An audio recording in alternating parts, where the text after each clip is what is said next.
so that this lectern is not obstructing our view. But I think that it's for practical reason. I'm a very short person, but I feel like we should also magnify and stand taller. That's all we could do at the moment. Yeah. So welcome back to day 2 of our 4th global conference of the One Planet Network, specifically the Sustainable Food Systems Program. Did everybody have a good morning? Yes? Yeah? Nobody was caught in the rain, and hopefully nobody will catch a cold and disappear tomorrow. So, and also, okay, I better stop advertising Bihoy because it's my favorite thing to do in Hanoi. So hopefully you will find time to go to Bihoy, which is the freshly brewed beer, starting at 5 p.m. or 5:30 every day in Hanoi. All right, so yesterday we had a very productive day. Won't you all agree? Yes, yes. And as well, we started from high-level discussion into more inclusive discussions later in the day. And I've asked my colleagues, Patrick and Michael, to give us a recap of day 1. So let's go through, but I'm still going to be the one reading it. So let's go through some of the key takeaways that we feel is very much what the lessons that we learned from yesterday. We learned that solutions must be mindful of the wider system if they are to overcome all the interrelated challenges. We discussed a bit some of the interrelated challenges yesterday. We still see too many occasions where different ministries as well as other food systems related actors are working against each other rather than collaborating. Collaboration and coordination is very essential in adopting a food systems approach, and that is happening as the key challenge. We heard it from everybody in the panel, from the high level to the multi-sectoral representatives. We learned that we need to zoom in. Major global goals need to be adapted, global goals, but they have to be adapted to local contexts, supporting local stakeholders in creating transformation pathways that are science-based and can truly close the gaps. We also learned a lot of the gaps from Joao's speech yesterday. So at the moment, elements of what would have been food system is still fragmented. So all these elements we all feel has to grow over time into a cohesive unit that we could call a food system. Trade can support sustainable and resilient food system, but also bring new trade-offs. Investments, we also talk about investments, in sustainable food systems should become part of the standard portfolios of financial institutions. There is a need to include food system targets in NDCs and implement the new global biodiversity framework with a food system lens. The CFS and the One Planet Network play an important role in promoting coherence, coordination, and policy convergence. And we hope that the One Planet Network would also begin to include more new partners, right? Next slide, please. Integrated policymaking and multi-level governance, we see this really, especially in the discussion in the afternoon, are essential for the transformation. Multi-stakeholder collaboration is certainly essential. Bringing in and listening to stakeholders who have been traditionally excluded from policymaking is essential and needs dedicated procedures and capacity building mechanisms. I'm very happy some of my friends, for example, who are not directly related to policymaking are here in the room and really taking part in what role they could possibly do in this policymaking area. Fostering multi-actor engagement needs strong leadership, on the part of governments. I think we really need champions, charismatic champions who could push this together and ask to work with other sectors. Multi-level governance is essential and may require legislative reforms. Overcoming the challenges of securing long-term funding and keeping stakeholders engaged in the long run is essential to achieve results. That's what the Secretariat has come up as key takeaways from yesterday. But I wanted to say, is there any other learnings from the group, your key takeaway from yesterday? Apart from the beautiful artwork at dinner, that's my key takeaway. Anything else that we missed out? Okay, so then let's say this is a good summary from yesterday. All right, next slide. So I wanted to come back, what are we gonna do today? Right, there's gonna be more discussions, but that's what we're here for. So for this morning, we're gonna have a really, I wanted to project this as a very exciting discussion on changing consumption and production patterns. I wanted to say this is exciting because I want to understand if I need to be vegan or vegetarian in order to contribute to this food system approach. We're gonna probably discuss this in session 4. And session 5 is promoting the transformation through science, finance, human rights, and innovation. And in the afternoon, we're all gonna have a side event. Yeah? Do we still have session? Wait, thank you. Okay. Well, session 4, and then I have to call the moderator for session 5, right? Okay. All right, so that's a good program. Everybody agrees that's a good program for today. Don't forget, I've been told again, please to register for your learning journey. And yeah, register for your learning journey. You might have been by now, without your choice, been assigned somewhere else. So just please just coordinate with the organizers at the back. And in the afternoon, this room is going to be divided, including 2 rooms on the side for the afternoon side events. Okay, so now we're gonna jump right into session 4, changing consumption and production patterns. And I will still be the moderator for the session 4. For this session, we wanna understand policies, measures, and initiatives that address food system challenges through enablers that connect food consumption to production, such as public procurement, food environment, consumer information that promotes equality and safety. We also want to raise awareness and learn about the role that sustainable consumption and production can play in integrating multiple food systems. Multiple food systems interrelated issues.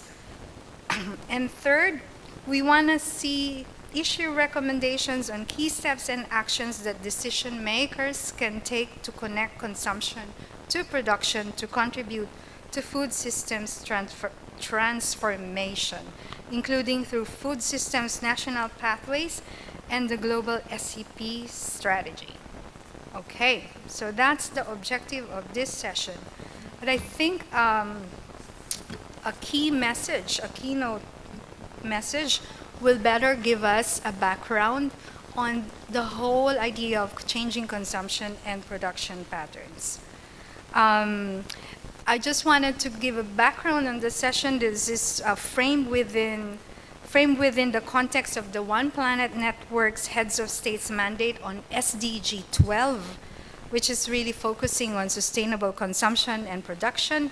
And as we know, there is within the 10-year framework of programs on SCP patterns. This is the only implementation mechanism included in the SDGs. So we really wanted to find out all the critical elements that would really lead to changing consumption and production patterns. And as I said, perhaps the keynote speaker will lead a better justice in delivering background and elements of this very good, of this element of the SDG 12. So I would like to call on our keynote speaker before we proceed with the panel discussion, Ms. Rebecca Shaw, who's the Chief Scientist and Senior Vice President of WWF.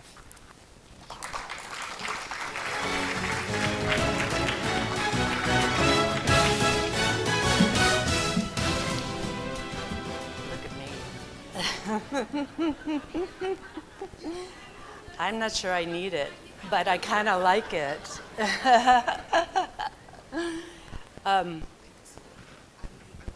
You want to move it? Okay. Well, for a short time, I was a giant. Thank you. Thank you so much for the opportunity to speak to you today, and thank you so much for the invitation to join you and to provide this keynote on production and consumption. I'm so happy to be here. I'm really going to focus on shifting production and consumption to address climate change, biodiversity loss, and health declines. So really looking at these big policy mechanisms through the UNFCCC, through the Convention on Biological Diversity, and through the SDGs, and the role that food production and consumption plays both in the problems, but also more importantly, the solutions. And we call this a puzzle, and this first graphic is really to highlight this is a puzzle. There is no one solution, nation by nation, community by community. And so working together, we are going to figure this out, how it works for local communities around the world to achieve shifting production and consumptions to stay within planetary boundaries and to ensure human health and well-being. So I don't have to tell this crowd for sure that the world, that the IPCC's recent synthesis report came out saying the world is close to irreversible climate breakdown. And the synthesis report drawing on many of the IPCC reports, made this abundantly clear. Something that may not be as readily understood by some audiences is that all global biodiversity indicators also show decline. So it doesn't matter how you measure it, whether you're measuring species, extinction rates, species population, habitat, or intact ecosystems, we are seeing major declines. And sometimes people will ask me, well, why does that even matter? Why do we care? And the reason why we care and why it's so critical is that biodiversity, the way species and habitats and ecosystems come together, deliver critical ecosystem services. And I'm mentioning just a few of them here, but so many of these critical ecosystem services actually underpin healthy food systems, like forage production for grazing, like fisheries from marine systems, fisheries from freshwater systems, nitrogen retention, pollination, it goes on. And so it's not just about critically endangered species or beautiful, charismatic mammals, it's about our life support system on the planet. So the climate issues and the biodiversity issues are linked. But we also know that global health indicators are changing in ways that are strongly linked to food production and consumption. This data from IHME shows us that total disease burden by cause has been shifting in the last 30 years. This crowd knows that better than anyone. And it's moving from communicable diseases to non-communicable diseases. And lots of those diseases the rise of those non-communicable diseases have their roots in a changing food system. So really, really important that we get this right. So what is the role of food systems? For climate, food systems are responsible for 27%. The projections vary, but 27 to 30% of greenhouse gas emissions globally. 70% of all freshwater use, and it's creating freshwater problems across the planet.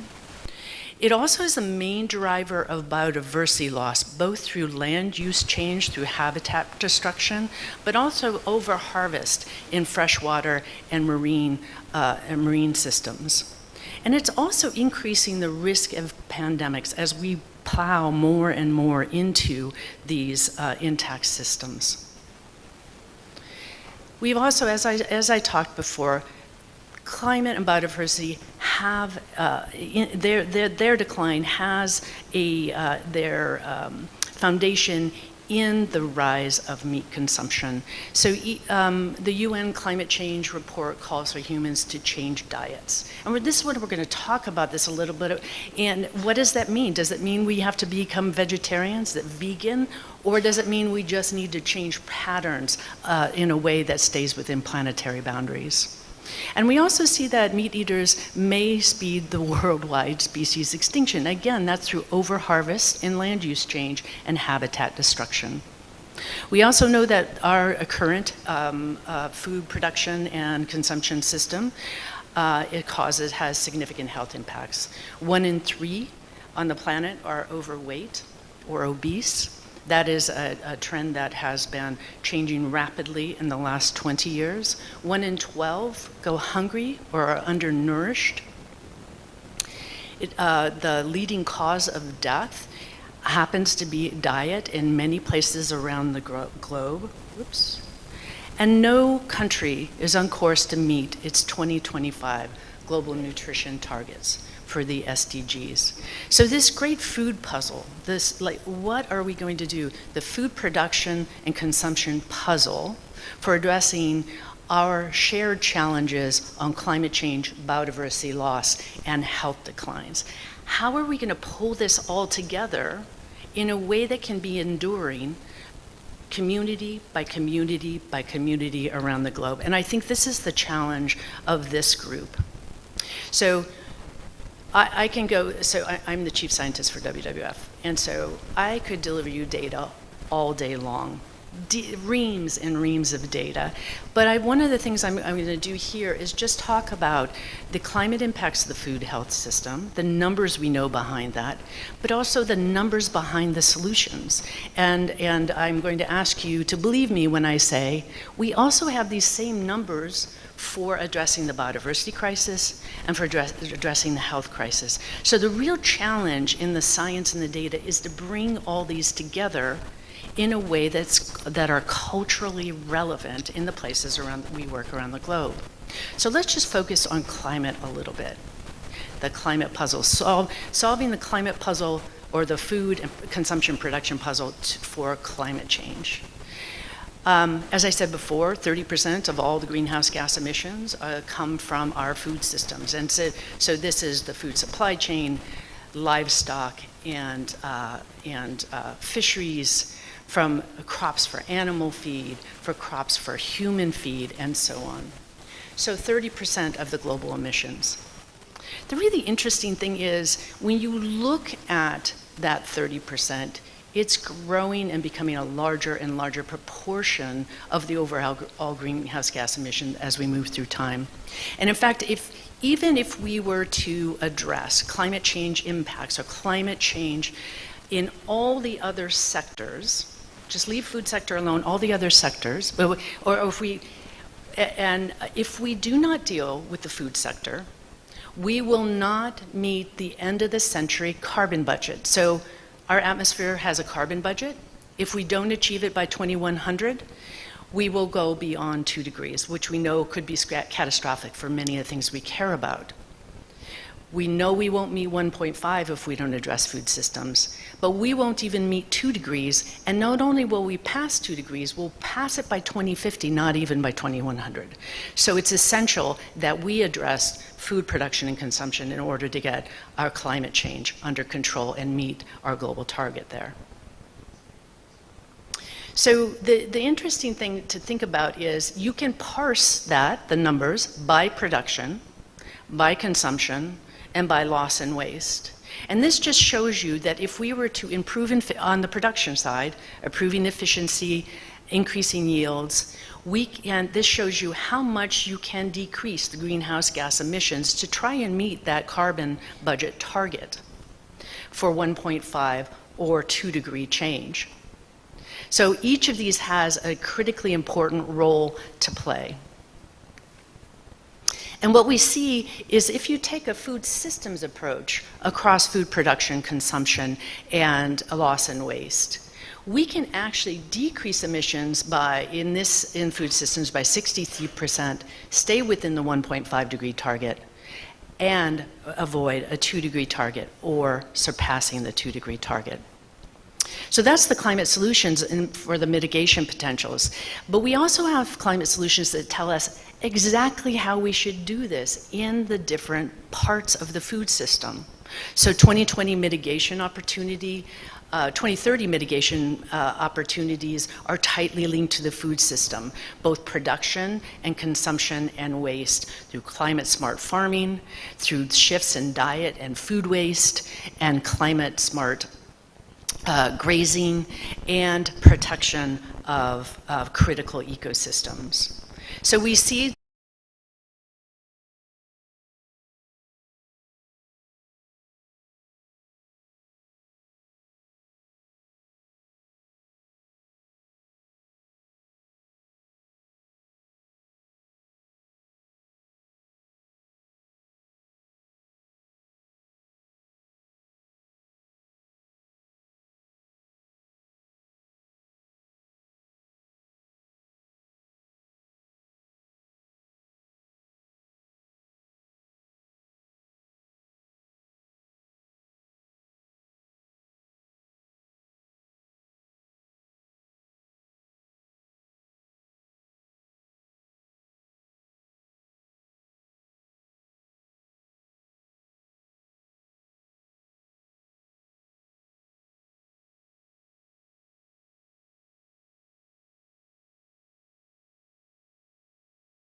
all these critical ecosystem services show 80% overlap in land use and land cover.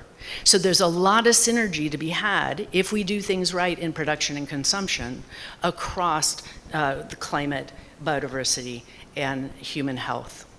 And this is where we are then, this great food puzzle. How do we take these global estimates of impacts and solutions, address climate change, biodiversity loss, and health declines in a context-specific manner? And I think that this is the thing that is so exciting, the creativity that's going to be involved in getting this food puzzle right, community by community around the globe. And in my hometown, it's not going to look the same as your hometown. And we aren't going to all have to be vegetarians and vegans to achieve it. But we do need to be really cognizant that the food choices we make, both in production and consumption, will help us achieve our own human health goals as well as stay within the planetary boundaries for biodiversity and climate. So this is where we see the, wait for it, it's not coming, the great food puzzle. And this is the challenge that is in front of us now. So to solve the food puzzle at the national and local level, we take the cues from the global data, but we're guided by that, but it doesn't dictate or predict how we're going to create these solutions around the globe. But we do need the 5 I's. We need better information, and we need to support local communities and governments to make the choices. We need our institutions to work together in ways we've never done before. And I think that's really important, and that's going to look, in a very excited way, different from community to community. We need integrations across ministries and across sectors and across even science disciplines, because honestly, scientists aren't always good about talking to one another.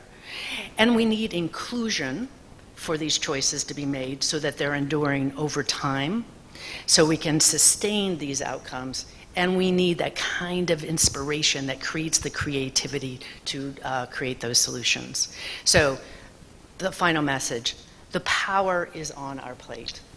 I think that both in how we make choices in food production and consumption, and again, I assure you, not everybody needs to become vegan or vegetarian, But we do need to make some changes that will create healthier people and a healthier planet for all of us far into the future. Thank you. Oh, last thing, I can't get off the stage, even though I'm over time, without just saying we have a great example of these kind of local solutions at the national level with the Vietnam National Action Plan for Food System Transformation that was discussed yesterday and is in the papers today. And I really want to congratulate our host country for the work that they've been doing to get it right here in Vietnam. So thank you.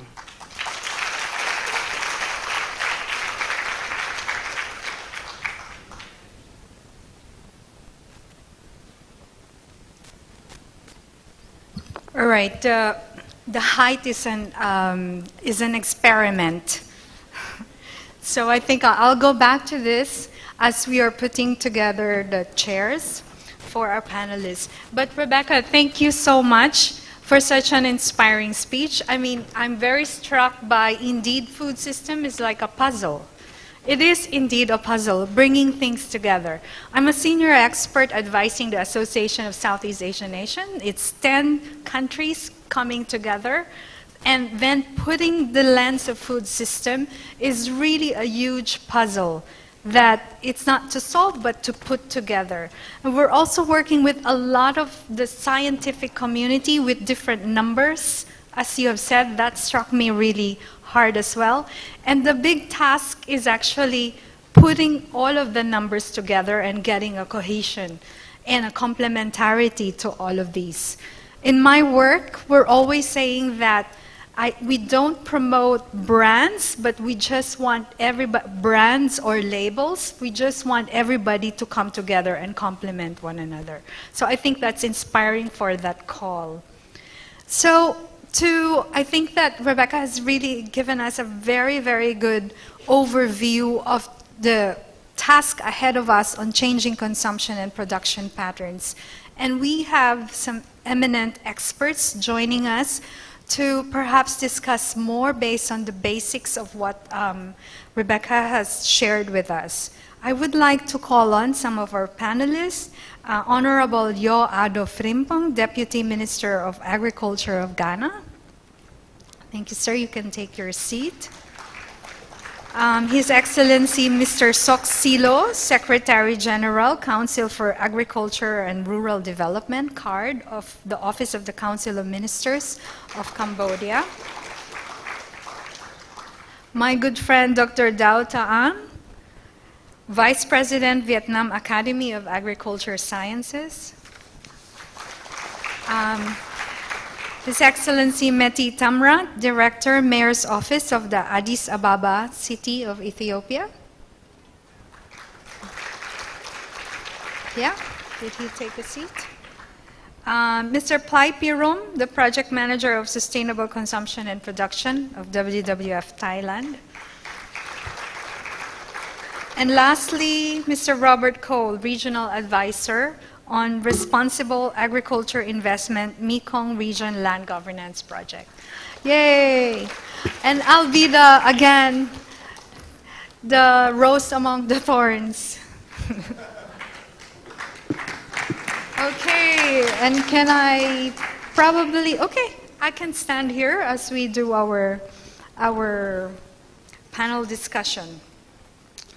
I think I wanted to ask first our colleague from Ghana, right? And sir, we wanted to know how Ghana is facing these multiple interrelated challenges. For instance, on one side, you're dealing with hunger and malnutrition issues, and the other challenges related to environmental impacts caused by the types of food and the ways in which they're being produced and consumed. Do let us know how Ghana is facing and dealing with all of these challenges. Can I have a chair? Hi, thank you. And let me take this opportunity to express our sincere thanks for inviting us to this very important summit. Food is, I mean, to answer your questions in bit, food is a basic need in any community and society. And yes, Ghana is facing multiple interrelated challenges in terms of meeting the food needs of its growing population. Amidst the triple burden of malnutrition, increased undernourishment, obesity, and non-communicable diseases. A sustainable food system is absolutely essential. We in Ghana, we take it very seriously. However, there are also environmental concerns in Ghana, such as deforestation, land degradation, and pollution. That is greenhouse gas emissions, water, etc., which are attributable to the excessive exploitation of our natural resources over the years, such as illegal mining, deforestation, agricultural expansion.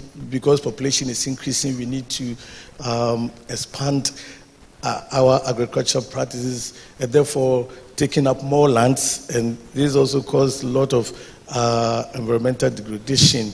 And we have a phenomenon we call land tenure insecurity in Ghana.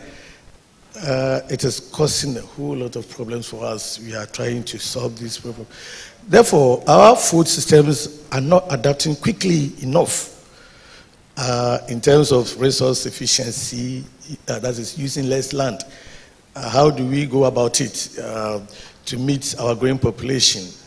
What, in terms of water resources for irrigation and order, in order to produce more food sustainably and be more resilient to changes and shocks. For example, land expansion in Ghana for the producer of both food and cash crops has led to the encroachment of forest lands.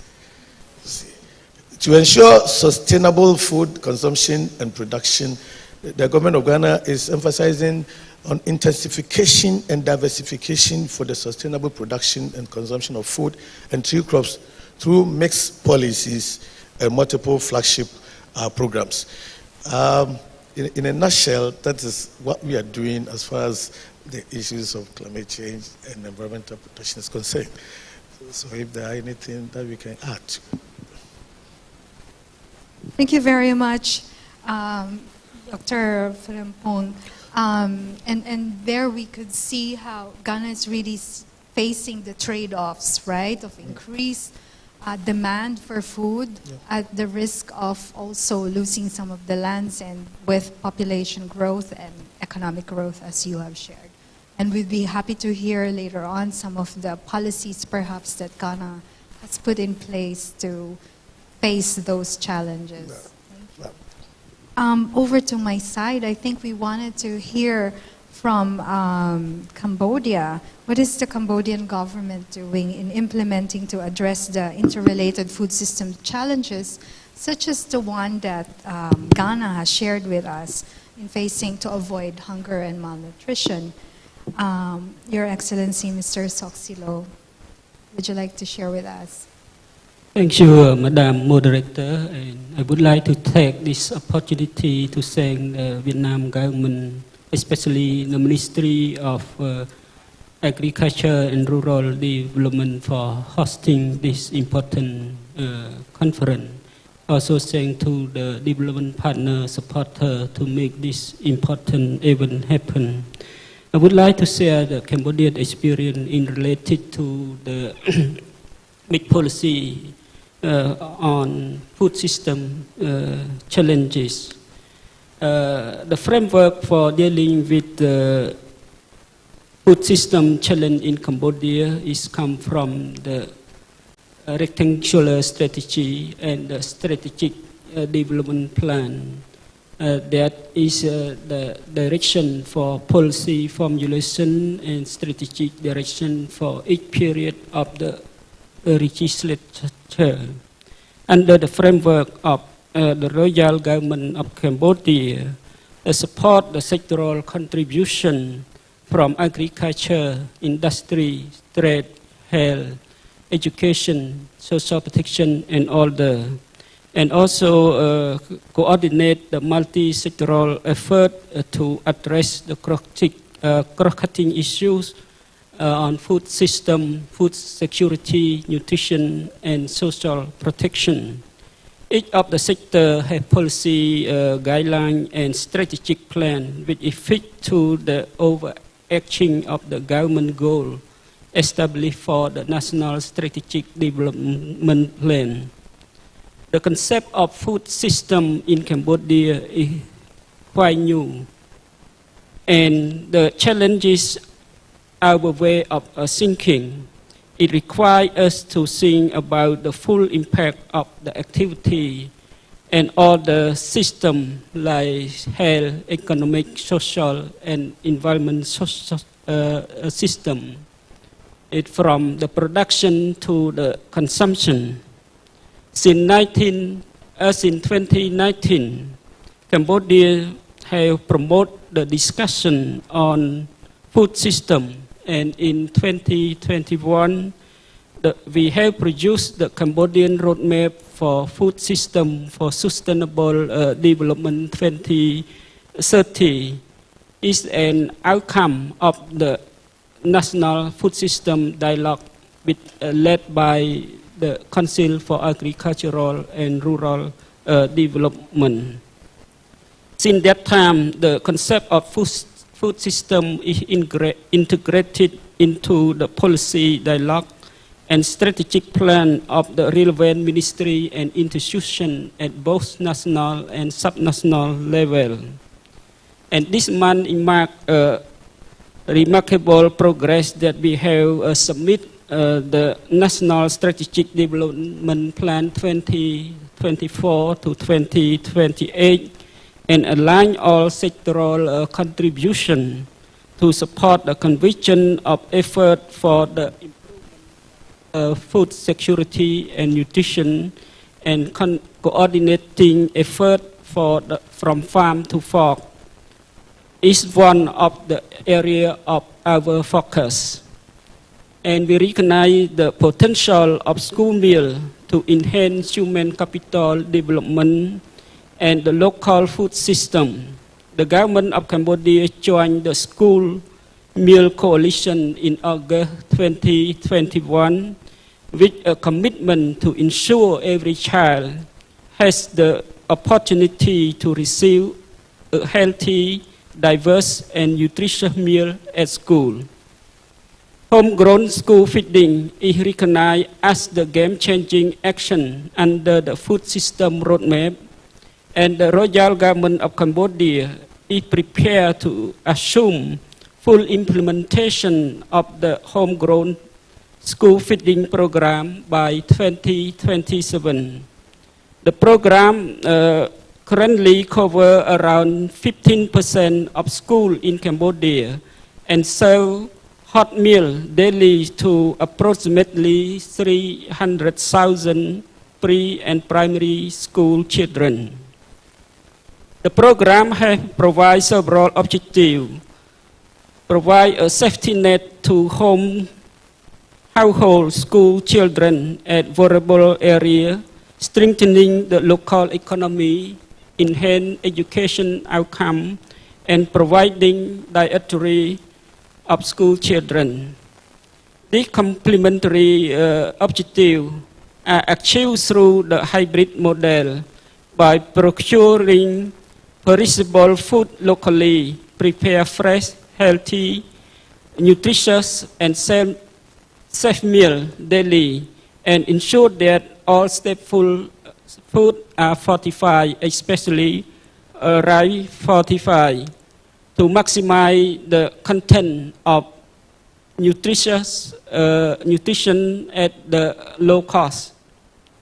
So we need the balance of full cost and benefit throughout the system in modeling.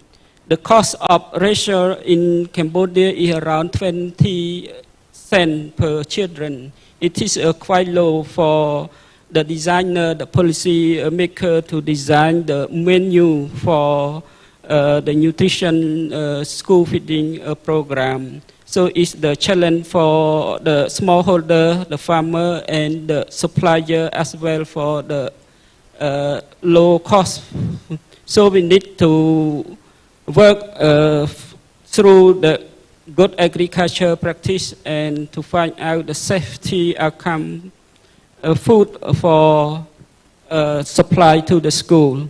So this is, and we have commit as the member of the Food Meal Coalition to ensure that our design, our policy design will be support to the commitment of the coalition by providing the good practice and lesson learned to promote the cost-effective healthy diet and contribute to the local economy. Thank you. Thank you, Your Excellency, for showing us a wide array of policies that address the challenges within the food system.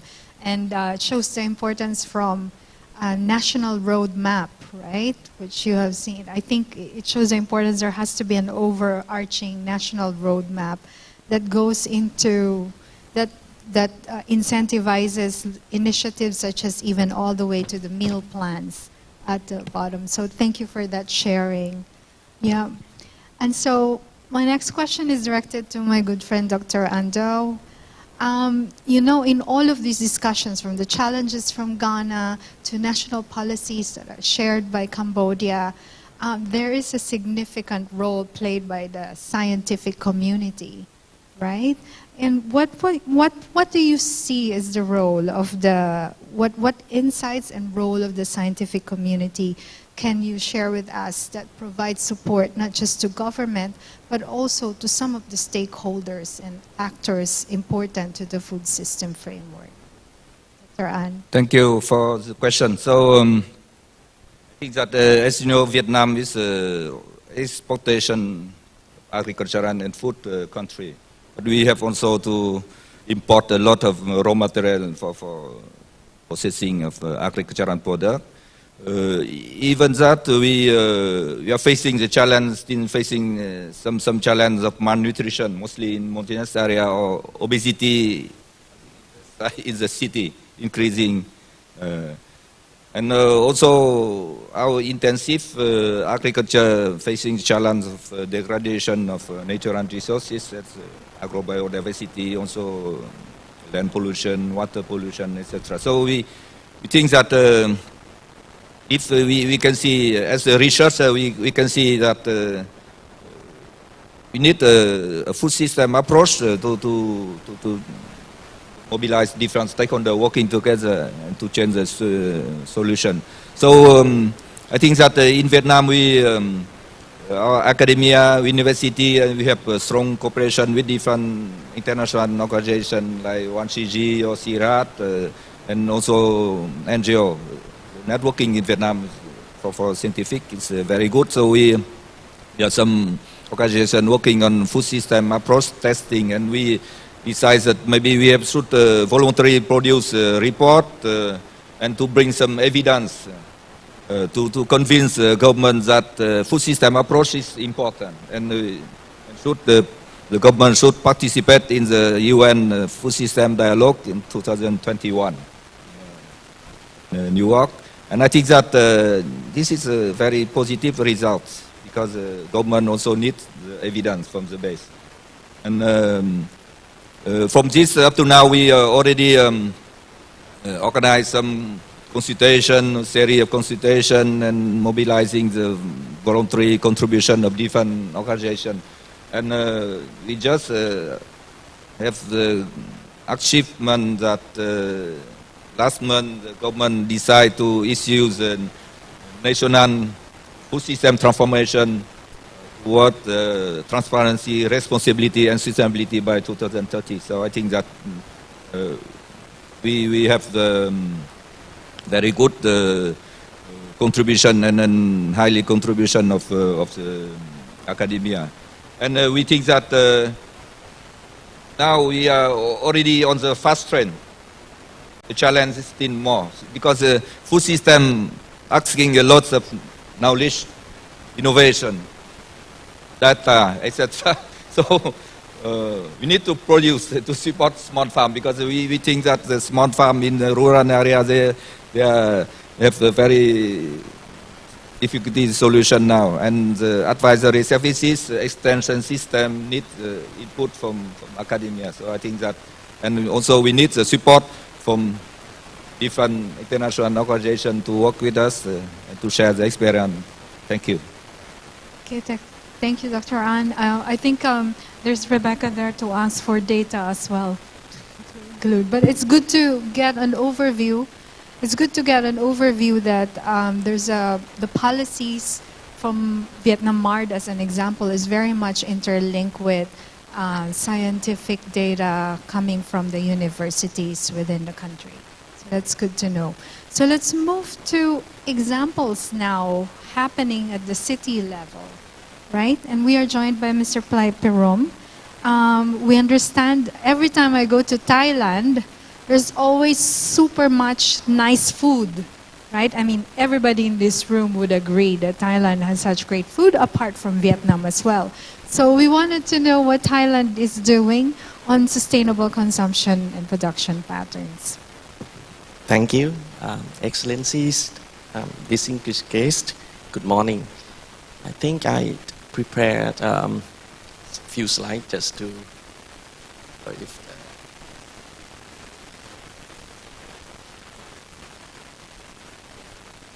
Okay, so as you can see here, please allow me to start with some bad news about our food system. From the perspective of food activists, I think limitations of the food system now go beyond failing to feed the world well. From where I come from, Thailand, as a citizen of Mekong region, the priority issue we are facing right now is the industrial agriculture system that poses serious impacts on the climate and our ecosystems. I would give a concrete example of meat production supply chain. Maize plantation is at the upstream of the supply chain, and it comes with the cost of environmental destruction. In the northern of Thailand, where the plantation of maize is clustered, every year it becomes a top air pollution ranking in the world, as you can see in this slide, #1, and it lasts for several months. Exactly right now, this serious haze pollution resulted from the burning of forests for expansion of maize production area and burning of crop residue to prepare for new plantation. So monocrop plantation, for example maize, has been key drivers to biodiversity loss and degradation of ecosystem. This have led to economic loss and very serious health impact. Over the decades of agricultural land conversion in Thailand, our forest has reduced from 40% to 30%.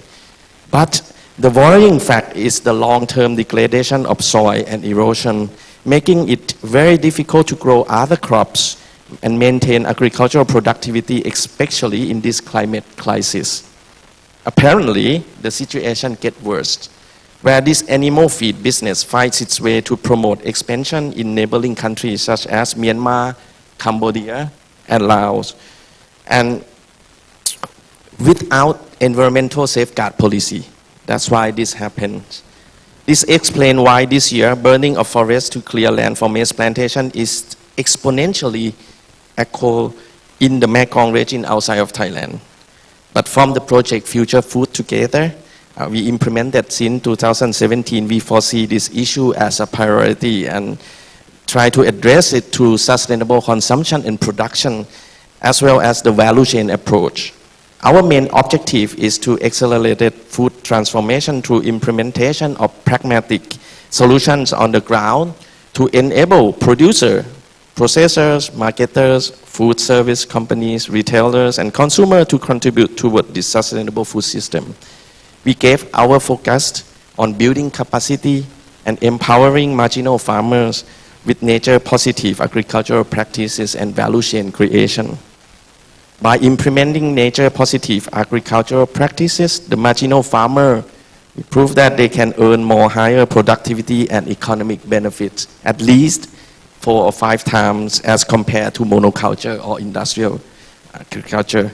Besides, this would help restore the soil health, reduce greenhouse gas emissions from the agricultural sector. We are now mobilizing carbon finance mechanism to scale up these initiatives along with collective support from consumer, businesses, and the government to help this transformation. Agri-food companies are the key catalyst in this food system as well. So we raise awareness and provide tools for them to adopt sustainable practices in their business operations, especially to get, for example, get their products certified to remove these environmental impacts from their supply chain. Well, the most important is also consumers. They are very crucial in this food system transformation. They are increasingly concerned about sustainability. Many consumers, regardless of what groups they belong to, they show some preference towards sustainable products. So consumers and consumption patterns are actually the main catalyst in the food system transformation as well. Based on our recent research, just beginning of this year, we have found that sustainability affects purchase decisions, and therefore sustainability has become a must. Not only should have for agri-food business to adopt to these emerging markets. Based on the project experiences, we have 3 suggestions for the policy makers. First, feeding all sustainably and protecting our natural resources must be the priority objective for sustainable development. And second, since our economies are based on the exploitation of agriculture that is in relation to the economic development, therefore, policy strategies must be targeted to reflect the quality of life, especially the vulnerable stakeholders such as marginal farmers who involved in this supply chain but get least economic benefits. With sustainable practices, smallholder farmers, marginal farmers prove to be important catalysts in the sustainable food system transformation. Last but not least, the government and the policy makers must make sure that agri-food industry is whole accountable and responsible for the impacts from their supply chain. There should be a strong measures and regulation to prevent these unsustainable practices while promoting sustainable practice and transition towards sustainable food system. There is no time to lose. Thank you. Thank you very much. What struck me the most are all the pictures of the burning from maize and sugarcane. We're well aware that sometimes it's very hazy and smoggy in Thailand, right? Exactly, right and now. the second thing, but it's full of promises and exciting because I'm very much also active in Thailand, is really entering the carbon market in the hopes of the reduction from these greenhouse gas emissions from agriculture byproducts, right? So that's an exciting thing to look out for coming from Thailand. I think Vietnam is also going into that. So now lastly, Robert, you're coming from a different background on agriculture investments, right? For the Greater Mekong Landscape Project. Hopefully you can share some insights on how we're going to move forward towards changing sustainable consumption and production. Thanks very much, Dada. Good morning, everybody, and thanks to the organizers and hosts, and especially to WWF for inviting me to join this panel. So my name is Rob Cole. I'm an advisor on responsible agricultural investment. I work for the Mekong Region Land Governance Project, which is a project of Switzerland, Germany, and Luxembourg. And it's implemented by GRET and Land Equity International. The objective of this project is to promote secure land tenure rights for smallholder farmers in Cambodia, Laos, Myanmar, and Vietnam. And we work through multi-stakeholder alliances within government partners, research institutes, and also civil society. What I'd like to talk about today is to really zoom in on a particular issue of responsible production and consumption, and that is land tenure security which is a foundation for more sustainable production and consumption in regional food systems. And in fact, my response is going to link very much to the one from Thailand because it's on a very, very similar issue. As we know, our food systems have been through a kind of triple consolidation over the past couple of decades, meaning consolidation of corporate interests in grain supply, industrial livestock, poultry, agrochemical, seed industries, and also food processing and retail. And the heart of this consolidation is a huge shift in consumer behavior. So we often think that changing unsustainable consumption patterns is something that we need to focus on in richer countries with the largest food footprints. And that is also true. But it's not the whole picture. And more affluent urban consumer bases are expanding in all regions, which is driving demand especially for cheap processed foods, particularly meat. And that has a cascading impact on food systems transformation. Could I show the next slide, please? To help us think about what that transformation looks like at the upstream, I'm going to show you two photographs from northeast Laos on the border with Vietnam. This first photograph shows upland rice cultivation in a swidden system where patches of fallow land are cleared for planting on a rotational basis.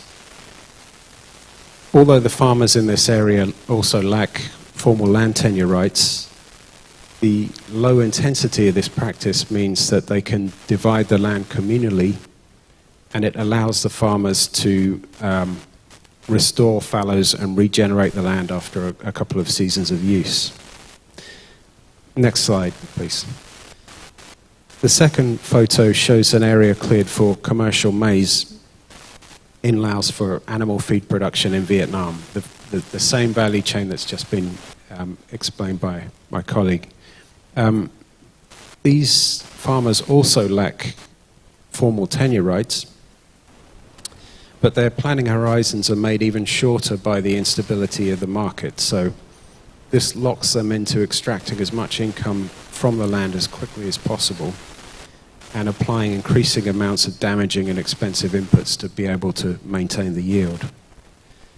It's a familiar story probably for most of us, but we should keep in mind that the consolidation and the huge profits of the downstream industries in terms of grain, poultry, livestock, food processing, retail, is all built on the primary production of marginal farmers like these. We've heard a lot so far at this event about many high-level aspects of food systems transformation: more effective multi-stakeholder coordination, responsible finance, investment in technology.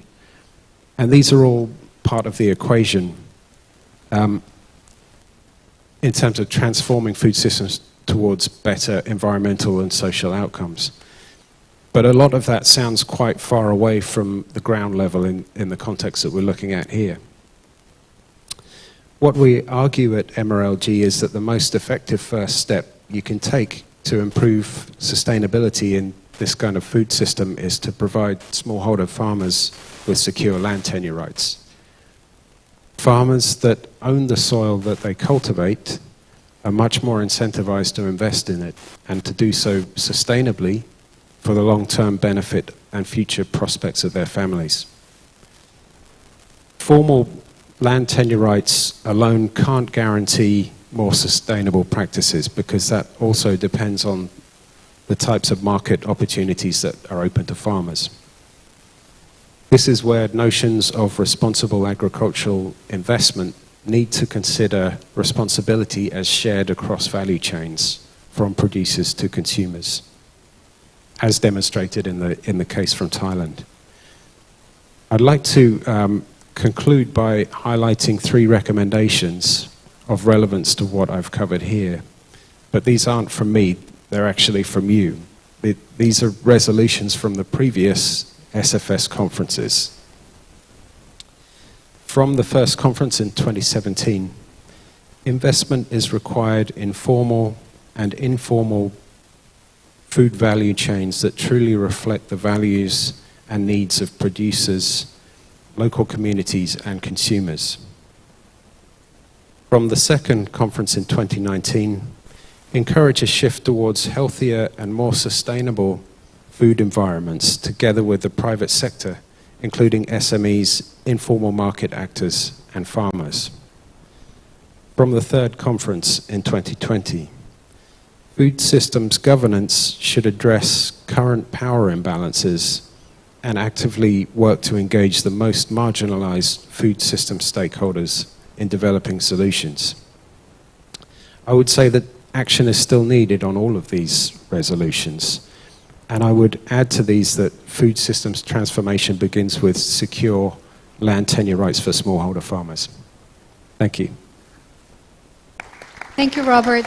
And thank you very much for reminding us that there were already recommendations. No?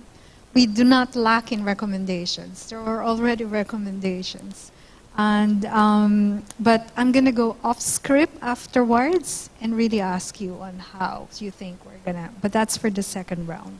So I wanted to ask our two government representatives and delegations, especially His Excellency Frimpong and Your Excellency Won Silo.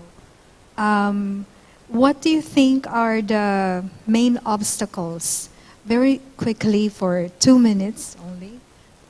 What are the main obstacles that you see when you want to implement measures that would change consumption patterns?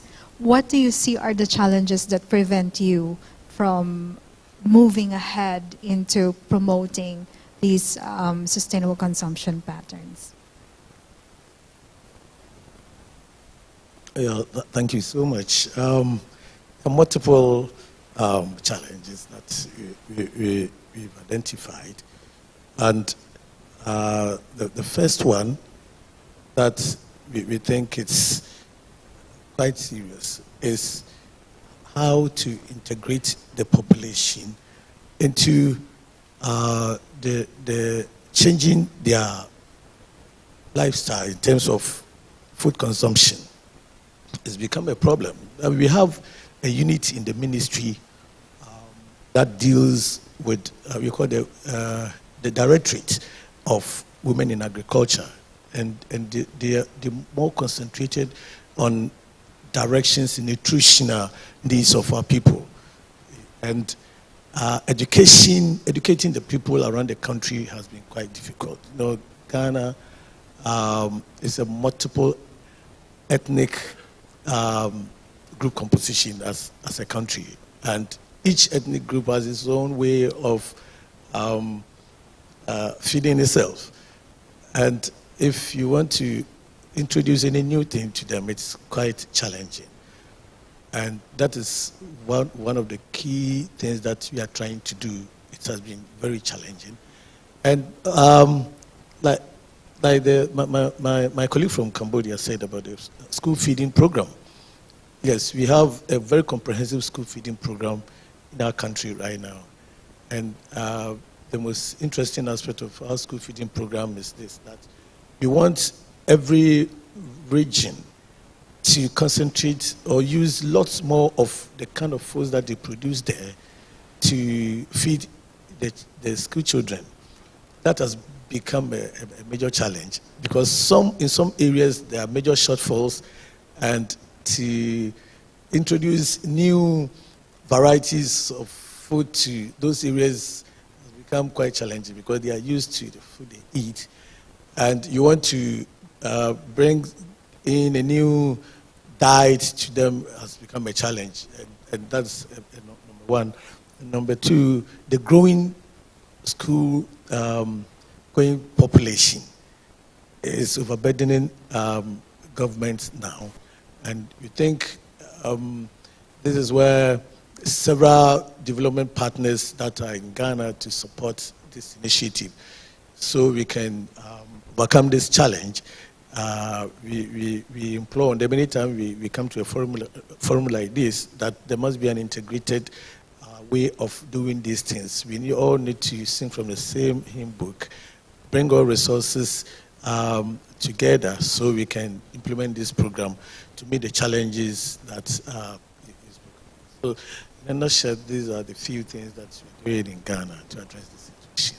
Yeah, Your Excellency, lifestyle change is really hard, right? Even when, for example, when people tell you to go to the gym 2 times a week, it's still, your gym membership goes unused sometimes. Or even eating healthier food, that's one of the major obstacles.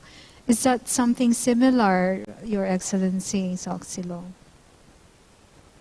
Yeah, there are many obstacles to implement the measure in school feeding program that change the way of food produced and food consumed.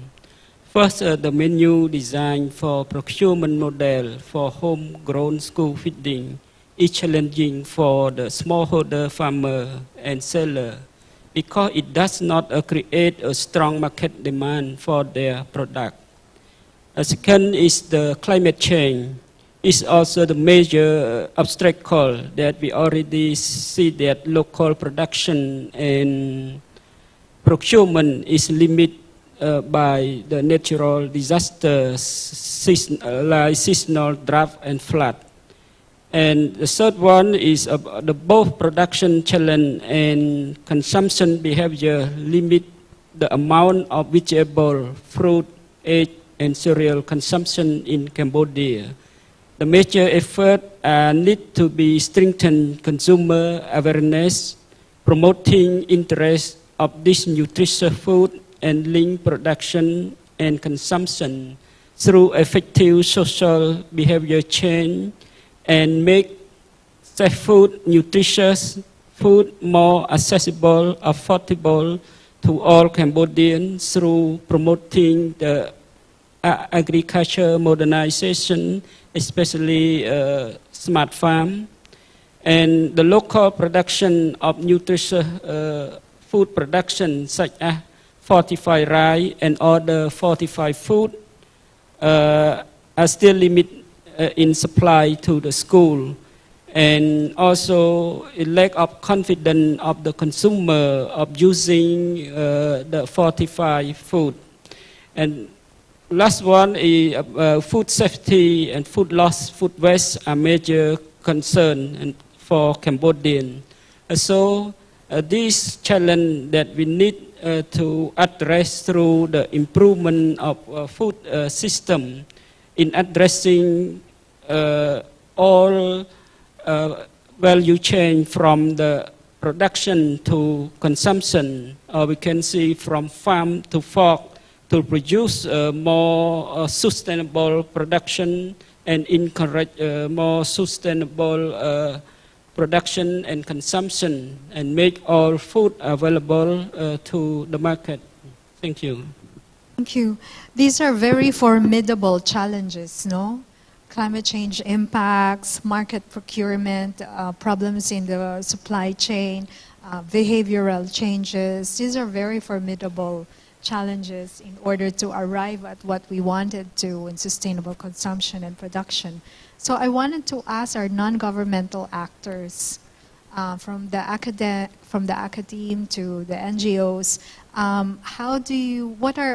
what would be your advice to government in line also with, let's say, sometimes misaligned or different policies that sometimes contradict one another or not aligned with each other? How do you provide advice to governmental institutes or governmental agencies as non-governmental actors? Thank you. So I think that for the realization of the new food system action plan is the case of Vietnam.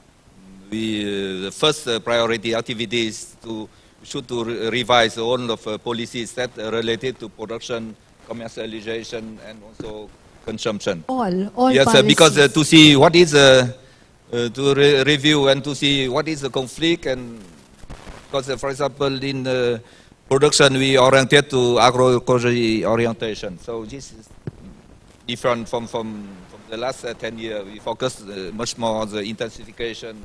So I think that the policy should be changed. And I think that we need also the harmonization of policy value chain and food chain, and in order to create the connection between and consumption. For example, we for a long time we work only for training for farmer for producing safe food, safe vegetable, etc. Training farmer is not enough if the consumer don't change the behavior of ready to buy better product, safer product, etc. So I think that now we at the same time working with the farmers change their behaviors for agroecology application, but also changing the consumer behaviors. I think that the consumption pattern is introduce healthy diet consumption. And I think this is very important because this can create market incentives and demand for farmers. I think that in the case of farmers, in the case of Vietnam farmers have very fast reaction vis-à-vis the market demand. I think that this is very important that we need the consideration in the food system.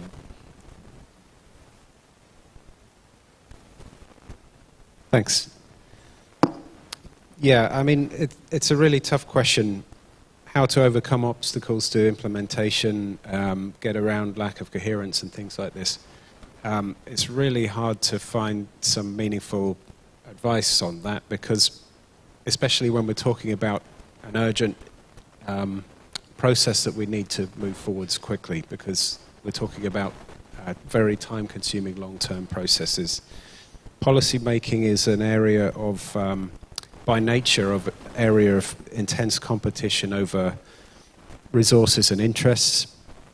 That's true in every country the world over. Ministries have competing objectives, overlapping mandates, create policies that run in parallel, have separate working groups on the same topics, laws that don't fully reference each other. All of this is common, and this is the nature of the work.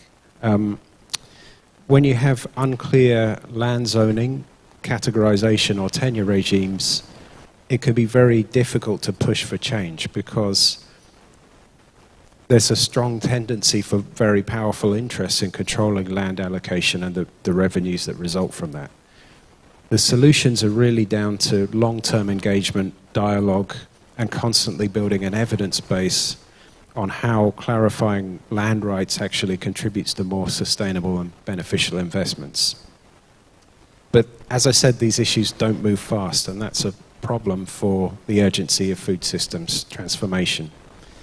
There's also much to gain from engaging the private sector, of course, but one of the main obstacles here is that the business environment continues to reward irresponsible actors with higher profits because they can make their products cheaper by externalizing the impacts. What's needed are more compelling incentives for companies that demonstrate responsible practices. And here, performance-based finance has a strong role to play, I think. On the consumption side, I think we can also be optimistic about rising demand for more responsibly produced food, including greater public attention to sustainable consumption, and that's evident in Thailand and other places in the Mekong region. Vietnam and Thailand are in especially good positions to show leadership in this regard, I think. And increasing demand for organic produce is also a major area of opportunity for smallholders region-wide, given the right kinds of policy support. Thank you. Very similar to Dr. Robert. I would say there is a stark differences between a world that has chosen to transform food and land use systems and one where current trends of industrial agriculture have been allowed to continue, backed up by the government policy. To make this transformation happen, the main challenges is about to have a fair support and economic incentives for all stakeholders in this value chain to shift their practices. For example, again, marginal farmers, for them, choosing between protecting nature and expanding agriculture involve a real trade-off. So therefore, we must come up with interventions to encourage and compensate farmers to give up monoculture and shift towards nature-positive practices, which helps restore the nature and higher value chain or provide higher income for them. For this model to scale up, we have learned that they need secure tenure rights to make their land investable. They need improved extension services such as access to finance, the market channel for their sustainable products. Therefore, we need the government to have the policy target other public finance, including carbon pricing, to support farming practices that deliver environmental and health benefits. Business needs to also offer greater commitment through long-term offtake agreements and more active support for farmers for their sustainable products. We need collaboration among agri-food system actors with a common goal for sustainable food systems. I believe the process is already ongoing and more people are driving the agenda over the world. But to reach speed and scale, we need to support them and level the playing field for sustainable practices. Thank you. Thank you very much. So I heard a lot of suggestions. One that strikes out the most for me is really looking at how, from Robert, how some businesses actually encourage some sort of malpractices. This reminds me of the unlimited rice promotion in the Philippines, where you go to a fast food joint and you can order as much unlimited rice as you want. So there's like a tiny piece of fried chicken and a heap of rice that you can order. So at this point, I wanted to just entertain a few questions from the group, from the participants. But I wanted to start by calling back Ms. Esther Penunia. I think your voice should be heard again. In terms of your opinion on this changing consumption and production patterns, especially from the farmers' point of view, from the Asia Farmers Association. Can we hear some thoughts from you, Esther? And sorry for putting you on the spot.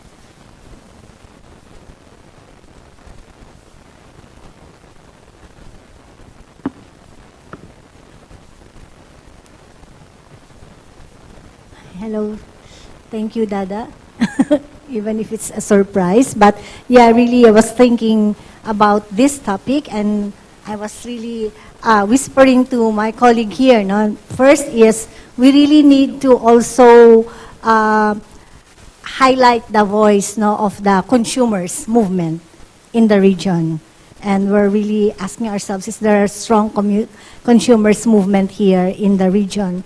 But coming back to this conversation, indeed, we as small-scale farmers, we really need incentives to transition to more sustainable agriculture practices. And that incentive can come from government, from other partners, as well as to the consumers.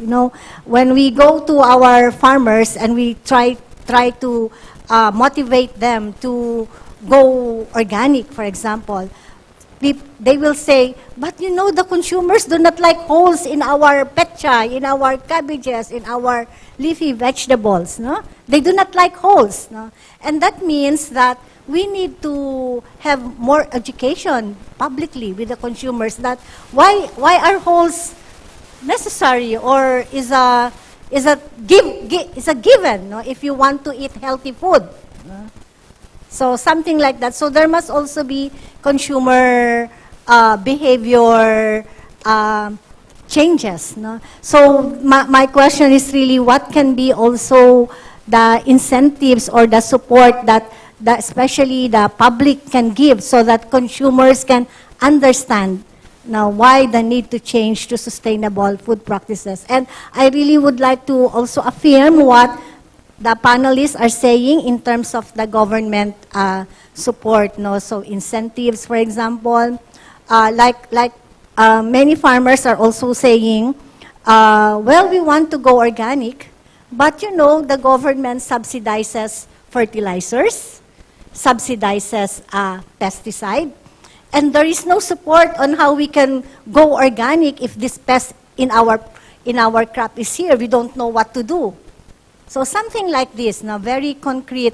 So if we want to go sustainable practice, agroecological, there must be very good research, extension, work on doing agroecology also. And support must be given by government, we think by government, agriculture research institutes, and also give the capacity to the farmers' organizations for some participatory research and innovation practices for agroecology.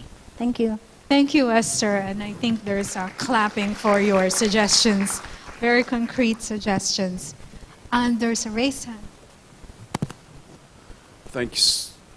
Can you hear me? Yeah. Thank you so much, James Lomax, UNEP. I think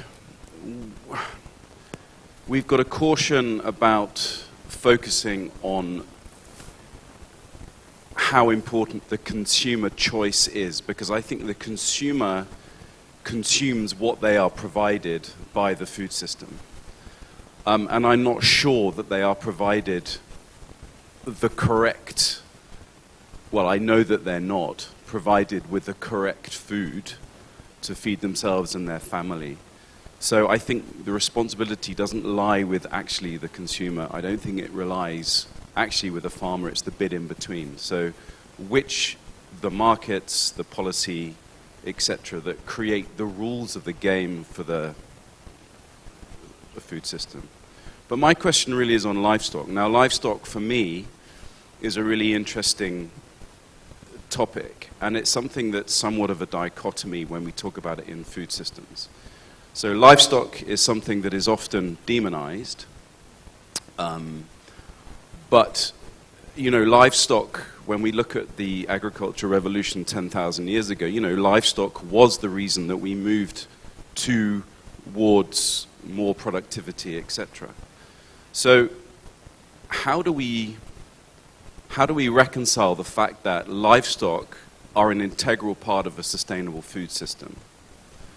And a very good example of this is in Andhra Pradesh in India, and this isn't things I've read, this is things I've seen, where a purely vegetarian production system is completely founded on livestock products.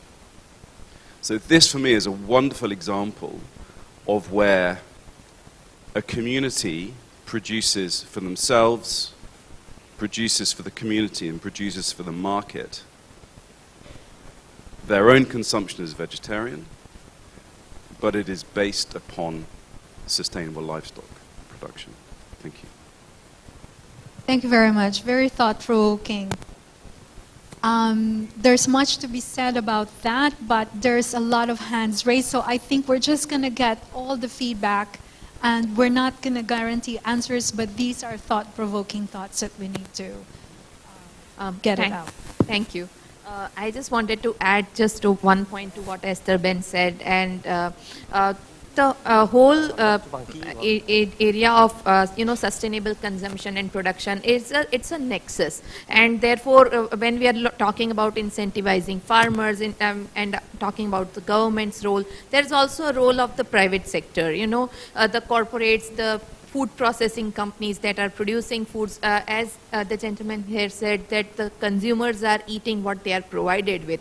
So very true. The food processing companies, they are producing all the processed food that is made from only wheat, only white flour, Why aren't the companies focusing on millets? Why aren't the companies focusing on coarse grains? If they would produce processed food which is made out of coarse grains, that would incentivize the farmers to grow more millet. It would automatically bring in diversification of crop, soil health, regeneration. Coarse grains do not require as much as pesticides as the wheat and rice paddy requires. So it will automatically bring down the use of chemical fertilizers, chemical pesticides. So I think we need to look at this whole thing as a nexus, and every stage needs to be incentivized to switch over to sustainable consumption. Thank you. And maybe the last hand for Ms. Marlene of Asia Draft. Thank you. Well, just to add to the discussion on the importance of the consumers' movement, and in fact, I wonder if we have in our midst representatives from consumer cooperatives or consumer movements. I come from the experience in the Philippines. I am part of a consortium of 8 organizations that includes agri-cooperatives, platforms working with urban poor associations and financial intermediary groups. And we are implementing a rural-urban market link supported by USAID. And while on the supply side, to a large extent, it is covered because we have strong partner producer organizations or farmers organizations. The challenge that we see is at the consumer side, at the demand side. But I'm very happy to hear that there's recognition of this important issue from Dr. Dao and from the other panelists. And I wonder if there are more concrete initiatives or actions, because we have been hearing this, that from now we are pushing agroecology, and all the more we need to strengthen this movement and the strong relationship with the consumer groups and associations. So we would be very interested on initiatives and also policy support, creating these hubs, food hubs, market links. It's not a problem of the consumer groups, but we should be able to provide that mechanism that will allow them to have access to affordable, healthy, nutritious food coming from our partner small food producers. Thank you. Thank you, Marlene. Thank you for highlighting the issue of consumer cooperatives and consumer rights protection. Okay, we're just a few minutes late, so we've got, all right, 2 hands, yeah? Quickly. Yeah, and you're the last one over there. Yeah. Tôi xin có ý kiến bổ sung như thế này nè. Tại vì tôi là người nông dân. Tất nhiên là người nông dân sản xuất ra sản phẩm cũng muốn là sản xuất ra sản phẩm sạch, sản phẩm ngon, sản phẩm tốt, có nhiều chất để cung cấp cho người tiêu dùng. Sustainable products. Then consumers, they don't really care whether our products are organic or not organic. They don't really care about the efforts that we have put into producing organic products. So they are not like ready to pay the premium for organic or cleaner products. They may not be interested in the benefits that organic products they bring about, and they only care about the low prices of products available in the market. So I do hope that the governments and the demonstrators need to think about it and have some policies to change the perspectives of consumers, so that they pay more attention to like clean and organic. Thank you very much. It's very, very important topic, and I do call on the One Planet Network that kind of question of why consumers do not buy what we think is healthy for them, it needs maybe 1 or 2 or 3 day conference just on this topic alone. So this is probably a request to the One Planet Network. Last comment, yes. Thank you, me again. And thanks for a wonderful presentation. Also, I have a question because everyone mentioned that educating the changing consumption in school. And I wonder, in the community level, who is the most important actor when we popularizing to be a responsible consumer? And my another question is, how does this most important actor interact with our national government and international society? Also, being a responsible consumer has a strong relation with being responsible producer. So is there any popularizing mode that is supported by the private sectors and NGOs? So that's all my questions. Thank you. Thank you, and I really hope that all the questions asked are being taken note by the Secretariat because we wanted attention to these questions. I'm surprised that the role of the media or social media has also not been mentioned, since we've identified one of the main challenges, changing behavior. So we do not have the time to talk about that right now. And I think I'm gonna wrap this up. And let's thank our panelists for their thoughts on national level policies, role of science, role of non-governmental actors for changing consumption and production. But I will hand it over to Mr. Ulf Jäkel, Head of Division Sustainable Consumption and Production of the Federal Ministry for the Environment, Nature Conservation, Nuclear Safety and Consumer Protection, to give us some final words on this. But before you speak, sir, let's give a round of applause for our panelists.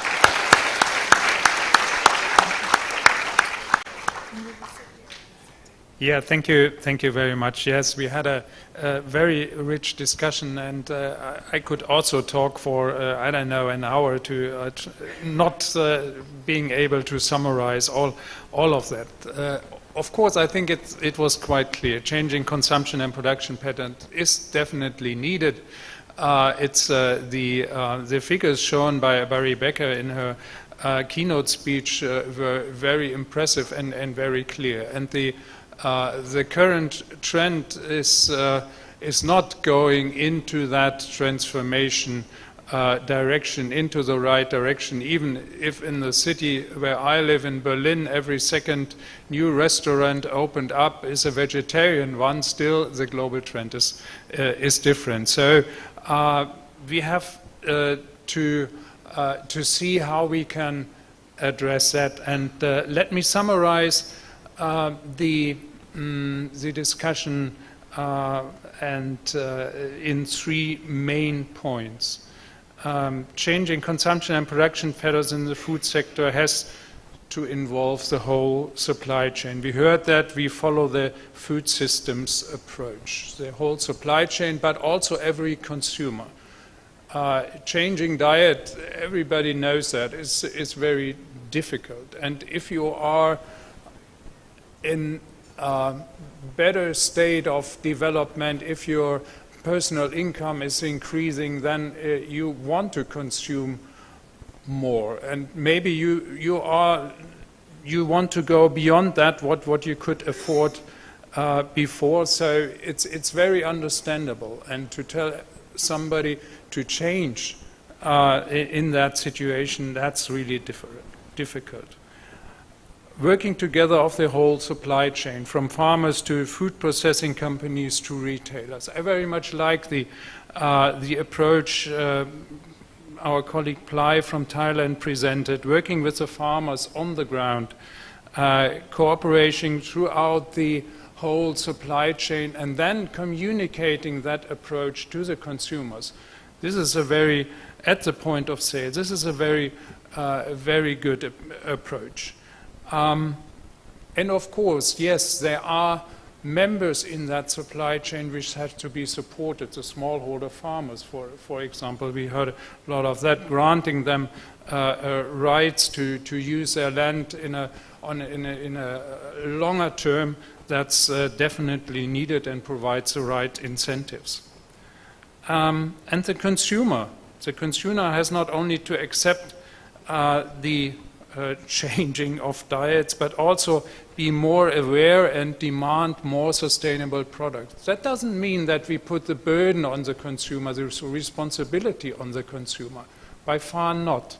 The consumer is, of course, consuming what he is provided, but still there is also a role the consumer has to play, and the demand is very important also for the production side. Even if the production side is causing the main impact in terms of greenhouse gases, the demand is driving the production as well.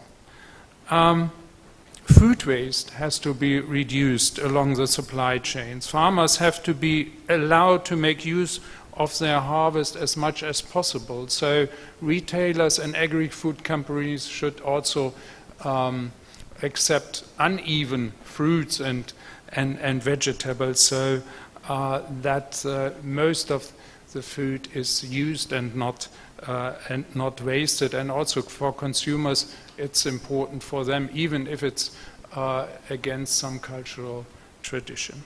The second point I want to make is information. Information, of course, is key. What is a sustainable diet? What is a sustainable dish? And what is a sustainable product? Does the consumer know, the retailer, the restaurant and canteen manager? Do they really know? Most of them might know that meat is bad and veggies are good, but beyond that. So information has to be provided along the supply chain, but also not only within the supply chain, but also by other actors, governments, for example, consumer, environmental organizations. In a project called Climate Impacts of Food, we are working with WWF on a database and a tool for providing very reliable information. And there's this consumer information program, which I have the pleasure to co-lead, and is part of the One Planet Network, where we have developed guidelines for reliable consumer information. The third point I want to make is that there is, of course, a need for framing, for the right policies to be in place. We heard a lot about commitments. There's the UN Food System Summit, the global strategy on sustainable consumption and production, and others. There is strong global commitment, and there are national commitments. We heard of it today: Vietnam, Cambodia, Ghana, and there are others. But it is also crucial to support the food system's transformation with very concrete policies. The granting of land rights, for example, was mentioned there. And of course it makes a difference in which state of development the country is. Not one size fits all. But there are some policies which are key for the transformation. Providing incentives. I mean, we in Europe give a lot of incentives in our agricultural policies, and not always the subsidies point into the right direction. Tell prices the truth. True cost accounting. There's a side event in the afternoon you might want to visit on that approach. And of course, public procurement. National and regional governments play a model role. You have to practice what you preach. You can't expect the others to do like you want if you are not doing it yourself. And of course, ensure reliable information. There's this target 12.8 in the SDGs, where reliable information has to be ensured by 2030 in every country. So these kinds of things have to be done. And of course, concrete legal measures, for example, on food waste yes, one thing was mentioned, and I think this is very important, raising awareness. Awareness, if you are not aware, you don't change your diet. So raising awareness is a state task, and it has to start as early as kindergarten and school. So that's very important. So that's my summary. I didn't capture all, I know that, but thank you anyhow. Thank you very much. And with that, we conclude session 4.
We are now onto session 5. Session 4 was quite exciting. Thank you so much for all your feedback, and hopefully the Secretariat has really taken notes of all the thought-provoking questions so that it will provide us with topics for discussion as we take our coffee, as we interact with one another. So session 5 is a mouthful. It's called Promoting the Transformation Through Science, Finance, Human Rights, and Innovation.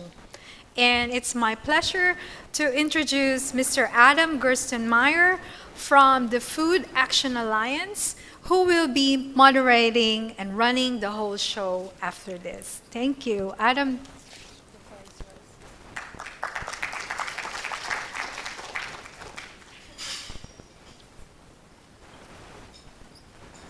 Good morning. Normally it's Gerstenmaier that's a mouthful, so I'm glad that it wasn't my last name this time. So pleasure to see everyone, and thank you, Dada, for the introduction of the session, keeping us really moving. Again, my name is Adam Gerstenmaier. I'm the Executive Director of the Food Action Alliance, and really we're a platform of 35 institutions that are committed to driving country-led food system transformation, drawing on the collective work of all different institutions and the expertise and strength that they can bring to the table to support countries and communities. And I'm really honored today to be moderating this discussion. It is around promoting food system transformation through science, finance, human rights, and innovation. And we designed this together with our colleagues from the CGIAR system, from the Asian Farmers Association, and Recolto. So it's my pleasure to moderate, but really on behalf of a team effort that pieced this together. And I want to start the session this morning a little bit with some audience participation. So as we come back from the coffee break, I'd just love to get a sense of how many people are here at their first conference of the One Planet Network Sustainable Food System Program. Raise your hand. Okay. I'm going to guess, and the organizers said maybe 90%, and I think that's probably about right? So for myself, this is my first time attending one of the One Planet Network Sustainable Food System conferences, and I think what it represents, again, is a growing movement, right? That we really see food systems taking center stage. I had worked in the agricultural development space for a number of years and never used the term food systems, really until 2019. At the time, we talked a lot about inclusive agricultural transformation, what was needed on that front, and food systems meant everything and nothing at the same time. And then we really started having to understand and wrestle with it. And I think through the Food Systems Summit that the One Planet Network, among other institutions, helped to give rise to, as a community, we've really had to wrestle with this. And it's not that we've solved it, but we've come a long way. And I think now we're using this concept and term everywhere, at least within our community. And now I keep saying I was participating in something last week, and there was a comment that we need to keep driving awareness, keep making sure that regular, everyday people are owning the food system concept, like you do the climate agenda or digitalization agenda and other pieces, but we're getting there. And then we need to drive even more implementation. And so our conversation today is really about how we drive the means of implementation to support the visions that countries and communities have. Now, I'm just going to do a few more remarks to set the stage for what do we mean by means of implementation. Many of you who were closely engaged with the UN Food System Summit process or looked at it recognize there was a lot of focus placed around these as part of the two-year summit trajectory. In the area of science, there was an independent scientific group that was composed of 28 leading researchers and scientists from around the world, and they spent quite a bit of their time producing policy briefs on a whole range of different topics, more than 50 research briefs that then fed into the summit process, gave us a scientific reader, which you can still find online, and really set the context for how we should think about the best science we had, but also the science that we needed to still be working through. They also were then providing their views on action tracks and the other pieces of the summit process. In the area of finance, there was a lever of change team that produced what they called a food finance architecture brief, right? And that brief laid out 5 imperatives that they felt were needed to optimize public spending, catalyze private capital for the world. These were around reshaping public support and incentives, integrating health, environmental, and social risks into financial decision making, scaling fit-for-purpose financial products and business models, securing equitable food systems with social protection programs, and strengthening food governance and stability, right? So that was a little bit of, again, after their work, what they thought of as the finance means of implementation and some of the agenda going forward. In the area of human rights, we were led by the Special Rapporteur for the Right to Food, and also had other special rapporteurs engaging around environment or around extreme poverty. We also had a range of civil society organizations who were engaged on this, and we're pleased that Christine Campeau from CARE is here today. Again, one of the institutions that really helped us engage deeply on that agenda through the summit process. And then lastly, in the area of innovation, we had a lever of change team that looked at 4 different areas of food systems innovation: knowledge and technical innovation, which is what you normally think of, data and digital innovation, which comes up quite often, but they also looked at national and regional ecosystems, so not just specific innovation, but the ecosystem needed for many more, and societal and institutional innovation. So a quite broad innovation agenda, and we'll pick up on that again today as well. So during this session, as we move forward to the Food System Summit Stocktake moment, we felt this is an opportunity in this session to really see how are these means of implementation coming together at different levels, at a country level, at a subnational community level, or even at a regional level. You know, what are we seeing? What's going well? What could be improved? What are some of the best ideas or things that countries and communities could take up? So that's the discussion we want to have in today's session. And to kick us off, I'm going to go ahead and we'll start with a fireside chat. We'll have a regional institution coming in from Africa, represented by colleagues from Agra. We'll have at the national level an honorable minister coming from St. Vincent and the Grenadines, and we'll have from the community level a representative from the Self-Employed Women's Association from Sewa from India, representing very different regional and community contexts, very different experiences of how all of these issues come together. So after that, we'll then turn to a panel discussion and we'll go deep on some of the specific areas, science, innovation, finance, human rights, that have been coming through in our fireside chat. So without further ado, let me go ahead and bring up the chairs so then I can welcome the panelists to join me on stage. Please.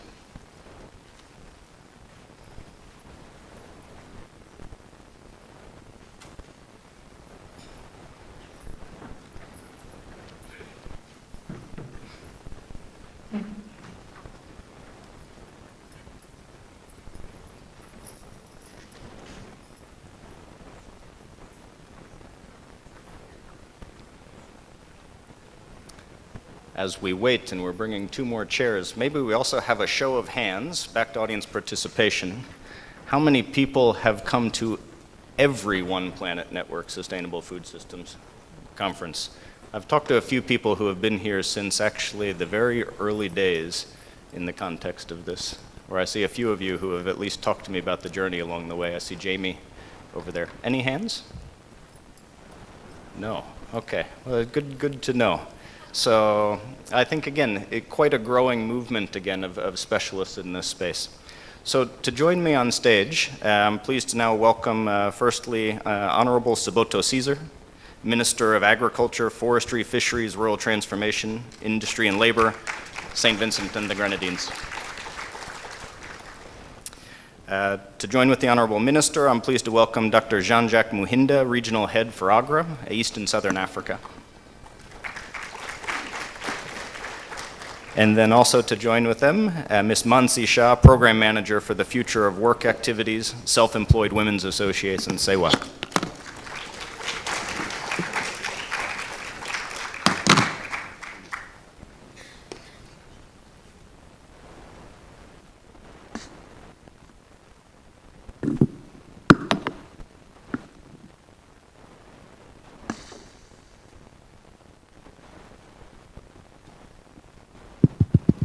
Okay, so we'll dive straight in. So I think, again, as we kick off with the framing that I've just had, I really wanted to get us started by hearing from each of you about what stands out in your experience at either the country level, regional, or subnational level on how means of implementation are actually helping advance the targets in your pathways. Just what comes top of mind about what's working or could be improved? And we'll start with you, Honorable Minister, if we can.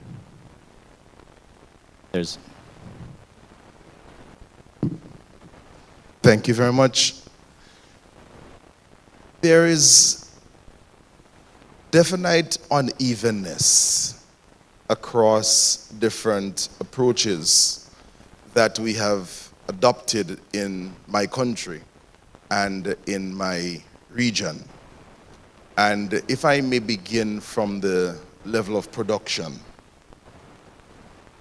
we have witnessed, for example, in my country, we saw the removal of trade preferences for our main crop, which was bananas.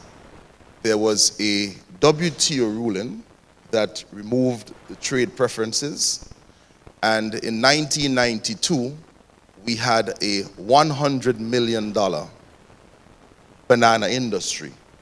Today, it is valued at under $50,000. What has occurred as a commercial agriculture in the Caribbean as a result of colonization, similarly in many countries in Africa. And because of this, the entire value chain and supply chain was surrounding a monocrop. And because of the decline in the production systems around this monocrop, we are witnessing within many regions of the world a significant decline in agriculture production.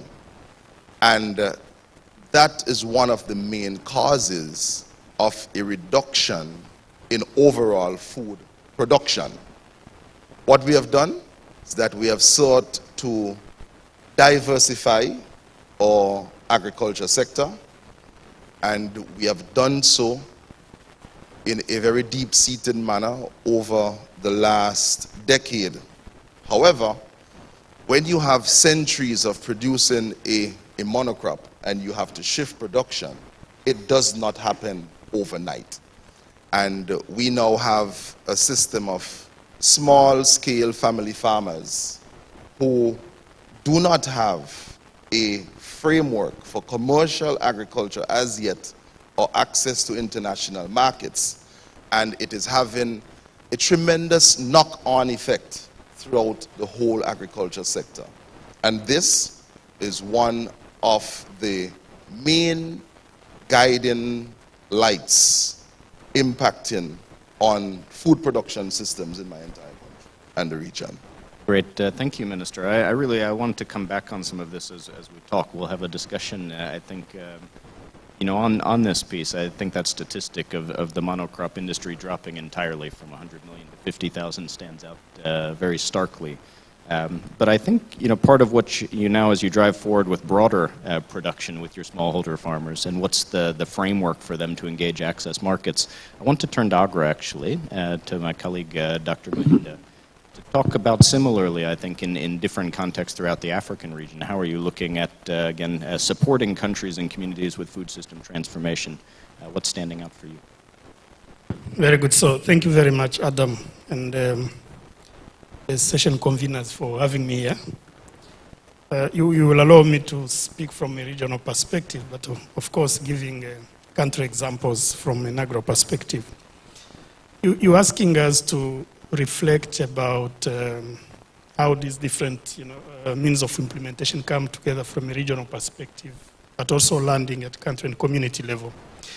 Number one, I think we have seen a very good progress right from the food systems dialogue on how different countries and the regional blocks in Africa have been deploying science to really help generating evidence and data to inform programming. That's number one.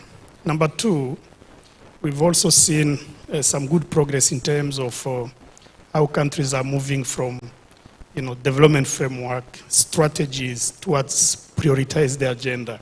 Because that has been a major problem, and you can only achieve that with evidence. And number three, science and data analytics is also being deployed actually to support policy reforms and policy implementation. Now, and that happens at both regional level. In the African context, we have what we call the Regional Agricultural Investment Plan, which is equivalent to agricultural sector investment plan at country level. So once we have a prioritized plan, the next thing to do is actually mobilizing financing.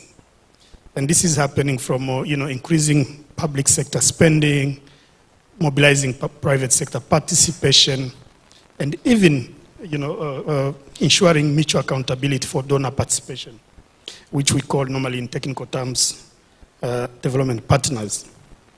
Number 3, once you have finance, you now need to design targeted programs. This is where you start taking care of needs and the rights of different segments of the communities. And this is where some of the interventions in the area of digital technologies, innovation around institution and policies come handy to make sure that you reach different segments of beneficiaries. So all these come together from that perspective at the regional and country level. So what we are seeing is that if I just take an example of a few countries in Africa, we are seeing even an innovation in the institutional frameworks. We used to have sector-specific implementing agencies that just deal with agricultural issues, environment issues, infrastructure issues, trade issues, not speaking to each other. With a food systems perspective, we're seeing reforms happening, clustering all these institutions into a framework that helps actually bringing a comprehensive food system agenda to addressing community needs. I will stop here for now. Great. I think it's a good segue then to Mansi to be able to pick up on this. We've heard about it at country level, up at regional level, and I think really it's a question, how does it show up at community level across these means of implementation? What are you seeing, Mansi? Thank you, Adam. And first of all, I would like to thank you for giving me an opportunity to represent over 2.5 million poor self-employed women workers from the informal economy. It's the members of SEVA. And I would like to say that there's ever since this discussions on the food system started about couple of years back, 3 years back now, a lot of very important and very interesting recommendations, suggestions have come up on how do we transform, what is working, but the main aspect that we need to focus now is implementation. And from our experience working with these women workers, what we have seen is that we need to look at 4 important aspects when we are trying to work on better implementation. The first is organizing. Organizing is the key. It helps in building the collective strength and bargaining power of the informal sector workers. The second most important thing is that we need to look at family as a unit, especially when we are looking at small and marginal farmers, sharecroppers, or food system workers, informal sector food system workers. There is a need to enhance women's decision-making power in the legal frameworks, and this could be done by bringing in pro-poor, pro-farmer policies that promote forgotten foods and crop diversification that would help in strengthening the whole food system approach. The third thing is there is a need to treat farm as an enterprise and promote women-owned and managed food social enterprises and decentralized supply chains. This would not only link the consumers directly to the producers through producer-led value chains, but it will also make family farmers and other stakeholders in the food systems as equal partners. And streamlining of existing systems, processes, supply chains, communication channels, technology, all this with focus on ensuring minimal disruption of value chain. Especially for the tiny and micro entrepreneurs. That will help make the processes efficient, and it will also help integrating women at all stages in the food system and bring them visible. And it will also ensure that women from the highly conservative and indigenous communities who work towards creating growth in the food systems. It will help bring their voices to the forefront and help them take on the roles which are traditionally in the hands of men. And promoting these kind of decentralized value chains, decentralized local economies, it will weave together locality, scale and livelihood. It will address the issue of poverty, rope in digital technology at grassroots level, and it will preserve the interest of the rural youth in their traditional communities and thus cut down on rural outmigration. So basically overall strengthening local decentralized economies and local skills, when several such local decentralized economies overlap, it will lead to strengthening of the national economy, which is the need of the hour when the entire world is facing a global economic slowdown. Great. I'm going to do a thank you. Yeah, please clap freely. I want to actually come back to you. I will start a second round directly with you, Mansi. I think just to add a bit more specifics within that as well then. I know part of what SEWA has been doing, helping work directly with these communities around pro-women policies and programs, some access to blended finance mechanisms to help the communities come through on food security and nutrition. Can you give us an example of maybe one of two of these that are moving that maybe are good examples that could be scaled up or taken to other contexts? Definitely, thank you so much. Not just blended finance, but I would like to start with an example of science, research in science and technology, and then move on to blended finance because we feel that it's a nexus, it cannot be addressed individually. What we have seen in our experiences, there is a lot of lack of awareness about science and technology amongst the grassroots workers. Secondly, all the science and technology research that is happening is all geared towards the large farmers or the formal sector. Very less is being focused for the poor, the informal sector and the smallholder farmers. I'll just give an example of one of our member, family farmer Anandi Ben from Arvaldi district in Gujarat. She is Anandi Ben has a small 2-acre land, and they used to cultivate castor and fennel on this land, but they did not have their own borewell. So they used to purchase water from neighboring large farmers. The large farmers would first irrigate their field and then they would give water to Anandi Ben, so which would be generally around midnight. It would be very dark when Anandi Ben's family would go to irrigate the field. Because of darkness, some areas would be over irrigated, some areas would get under irrigated. This would lead to reduction in their yield and impact the crop's quality. Anandi Ben's husband even got bitten by a poisonous snake because there was dark and he was not able to sneak the snake. So Anandi Ben represented this issue to SEWA a lot of time in our trade committee meetings. And so last year we did a lot of research and we came up with a pilot. We helped her pilot one of an innovative technology which is a solar hydraulic precision irrigation system. Anandi Ben piloted this technique in her field, and this has led, so now she, as usual, she still purchases water from the large farmer, but instead of using it for flood irrigation, she stores it in a tank on her field and uses the precision irrigation pump for irrigating whenever needed as per the requirement. This has led to reduction in 40% irrigation expense, in addition to reduction in weeding, in fertilizer cost, in pesticide cost, and her yield has tripled. So in just one season, she was able to triple her income. And now she is not only using the pump for her own field, but is also lending the pump to her neighboring farmers and thereby earning an extra income. So this is a real life example of how research in science can help strengthen women farmers and their agriculture. Taking this example just in a minute further, the cost of this precision irrigation system is over $1,500, which a small and marginal family farmer would never be able to afford. So how do we enable them to afford? So here we again piloted an innovative financing solution. Anandi Ben did not pay not a single rupee upfront for purchasing the system. Only if the system was beneficial to her, she can repay its cost from the profit of profit. And Anandiben was able to repay for the system in just one season. And this is not a one case. We replicated, we tried to scale up this pilot with 75 more farmers in Gujarat, and each and every farmer has been able to repay for the $1,500 for the system in just one season.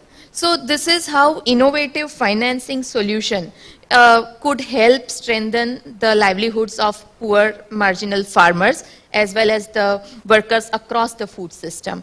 SEWA has piloted this innovative financing solution. It's called the Women's Livelihood Recovery and Resilience Fund. It's a mix of grant, equity, patient capital, soft loan. It provides a tempering support to the women to build their resilience against the increasingly frequent climate and market shocks. So this is something I just wanted to say, that how finance and investment can also help strengthen the food systems. Thank you. Thank you very much, Mansi. And I think a great example also of science and technology innovation coming together with finance, right? With rights approach at community level. I also heard one of our ministers from the African context also talking this morning very passionately about solar irrigation and the opportunity at household level. So I think a lot to learn in this space. I want to turn back to you, Honorable Minister. I think yesterday you reminded us just before lunchtime as well that there's really millions of people around the world, right, who for lunchtime raises more questions than answers, as you said. And so just thinking from your side about how, as a country, you're looking at securing the right to food and nutrition security for all, even the agenda around promoting decent work and living wages. Are there thoughts, reflections you have of how that's happening in St. Vincent and the Grenadines? Yes, thank you very much. I just want to tell a brief story as to how we were able to reduce significantly hunger and undernourishment in my country. It started first by a very close interaction with the FAO under the theme Reducing Hunger and Undernourishment, the Zero Hunger campaign. We brought this idea to my country, and it is very noteworthy that even though an issue or an idea is expressed as a political will, the implementation is far deeper than just the simple expression. We decided from day one that in a small population, and it can be extrapolated to any size of a population, that there is political divisiveness in each country. And if that political divisiveness is allowed to go unchecked, that even an important issue, as critical as feeding your people, can become caught in that political divisiveness. We decided as a country that both sides of the parliament craft a motion, and that motion was crafted with the assistance of the FAO, and it was presented to the parliament of my country, and it was for probably the first time in decades that both sides of the house in the parliament agreed on an issue. Because this is very important when we speak about the political will. The political will, for the most part, is the expression of the government. And in many occasions, the opposition is left out of the discussion. So we had a collective motion that was voted upon in the parliament, and it brought the entire country, both sides of the political aisle and the civil society. We agreed that as a people, that we will collectively come together on this effort to reduce hunger and undernourishment. And we established a Zero Hunger Trust Fund in the country. We approached the telephone companies, and they agreed that for every dollar spent on a telephone call, 5 cents from each call will go into the Zero Hunger Trust Fund. We also looked at the private sector, international donors and agents and agencies, and over the last decade, we were able to build significant capital into this fund. The capital in the fund is just the money. The principle is what I want to expound a bit on. That when the entire country saw that two political sides, which are quite naturally opposed, came together on a single issue, it led to the deeper discussion that food is really a common heritage of mankind and should be treated that way. We did not have to amend our constitution to include in the jurisprudence the right to food, because we had a motion in our parliament that basically stated clearly that we have a right to food. The other issue that you raised, and it's a very interesting one, and it is how the issues of labor and the cost of labor, how does it impact on the ability of a human being to feed himself and to provide for himself. And as the Minister of Labor also, it is an issue that I have very high on my agenda, that in many parts of the world, there are many persons who are underpaid. And if you are underpaid, if you do not receive the requisite remuneration for your work, it is going to definitely have an impact on your ability to afford food. That is another discussion for another time. Thank you. Thank you, Honorable Minister.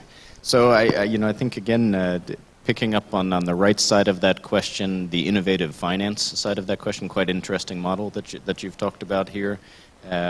And I think, with the FAO support that really helped you move through that policy, I think even from the science and evidence perspective, again, seeing how this agenda has come through at country level.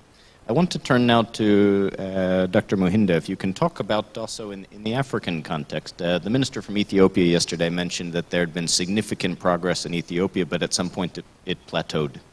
Right? And I know that's an experience in quite a few African countries where maybe you've been working, but how are you seeing, again, the science-based approaches, rights-based approaches, innovation, actually moving this safe and nutritious food for all agenda? Thank you, Adam. And it's good to pick from very good success stories that I'm hearing from the other parts of the world as well. And let me approach this question again using Ethiopia as an example, since you've mentioned about conversation that the minister from Ethiopia had yesterday. It's true, some of you who are familiar with the African context, Ethiopia is coming out of a very serious crisis that has affected both the socioeconomics and the broader situation in the country. But the reality on the ground, there is a resilient system being built up. And I will pick from a few examples that I know, Ethiopia is part of the countries I support from an agro perspective. This is a country that is actually coming up with very strong homegrown solutions to local problems. And I will give a few examples. Starting with using wheat as an example.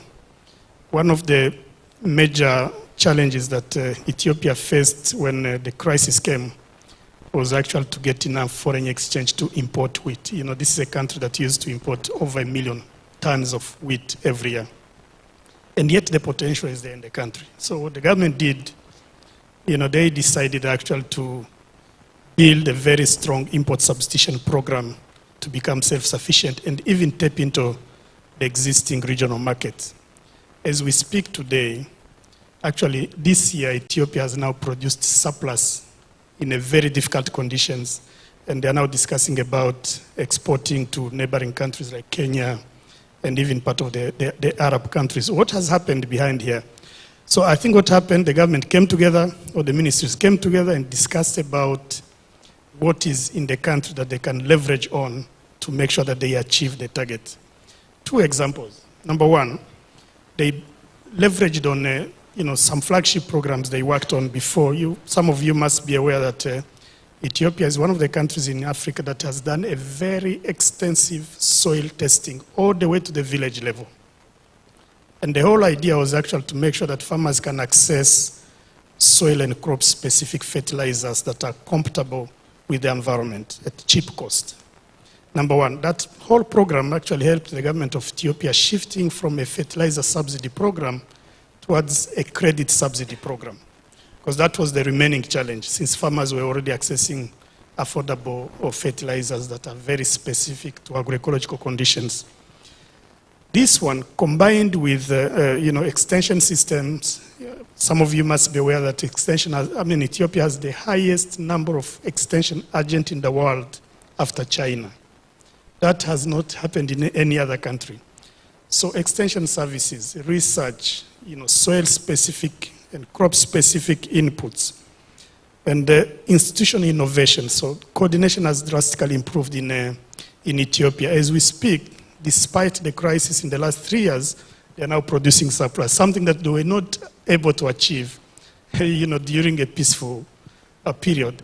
This is just an example. There are several other examples. As we speak now, Ethiopia is developing the largest irrigation schemes for wheat production, because wheat so far, almost 9% was produced under rain-fed system with smallholder farmers. And they are actually seeing a huge existing potential export market in the region and beyond. The minister would have probably said about this better, but I'm using that as an illustration. We have similar homegrown solutions happening in Tanzania. I can give you an example of rice, which is another area we're supporting. The Minister of Rwanda this morning was talking, for some of us who attended the COP28 breakfast meeting, sharing another very good success stories. So there are solutions at community level. If you design very targeted program that to respond to specific needs of the local communities and leveraging on their existing capacity, we can actually find affordable solutions. So we probably don't have time to go into some of the detailed programs here, but this has been the success. The key drivers when I look back in Ethiopia were, number 1, access to quality inputs by farmers. Number 2, management of soil acidity, which was a major problem in Ethiopia using liming and other technologies. Number 3, improving irrigation infrastructure, especially improving water management systems. Number 4, research and extension. I've already mentioned that. And most importantly, for those who know the country very well, the government is opening up for private sector participation. This is a system where we're coming from a public, heavy-led system, slowly shifting towards opening the space for the private sector throughout, the value chain segment. So I think there are things happening. We just need to build the momentum and make sure we are not going backward. Back to you, Adam. Great. Thank you, Professor. So I think, again, we have heard in this, transformation doesn't happen overnight. I'll go back to one of the first comments that the Honorable Minister made, but we're seeing some exciting solutions, opportunities come through here, many homegrown solutions at community level, subnational level that we can be picking up on and emphasizing, sometimes to replicate across country, sometimes to scale up. And as we move forward, we have time actually for one more question with this panel. So I think, again, I'd love to be able to focus in around finance, I think, as one area, but I know some of you may have other things you want to talk about as well that are really relevant for your own community and context. But maybe I start with you, Honorable Minister, for our closing round. I think yesterday you mentioned that several factors of production are being able to come through, but a lot of times we don't talk about the budget that's really needed for that. And so how do you think about the public sector finance, the private sector finance needed to help drive the vision that you have? Yes, I just want to peep into the soul of the financing of agriculture sectors in most countries. Because when we speak about capital as a factor of production, we have for the most part the public sector financing, private sector financing. But I'm happy to hear in this conference that we are spending significant time speaking about smallholders, speaking about family farmers, speaking about persons who are farming on very small parcels of land. Because these persons, for the most part, are locked out from national financing because they do not have the security to obtain loans. And when we speak about private sector financing, and for the most part, what we're actually speaking about is foreign direct investment from multinationals coming into the country to invest.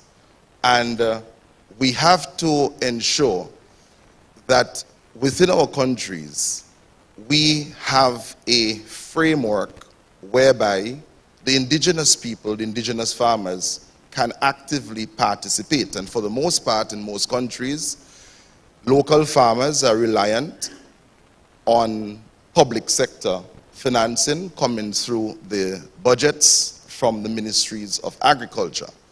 But the point that I also want to underscore is that when you do a global analysis as to the participation of producers in the global supply chain, for the most part, small farmers do not participate in the global supply chain, except there is a platform used to aggregate the commodities that they're producing.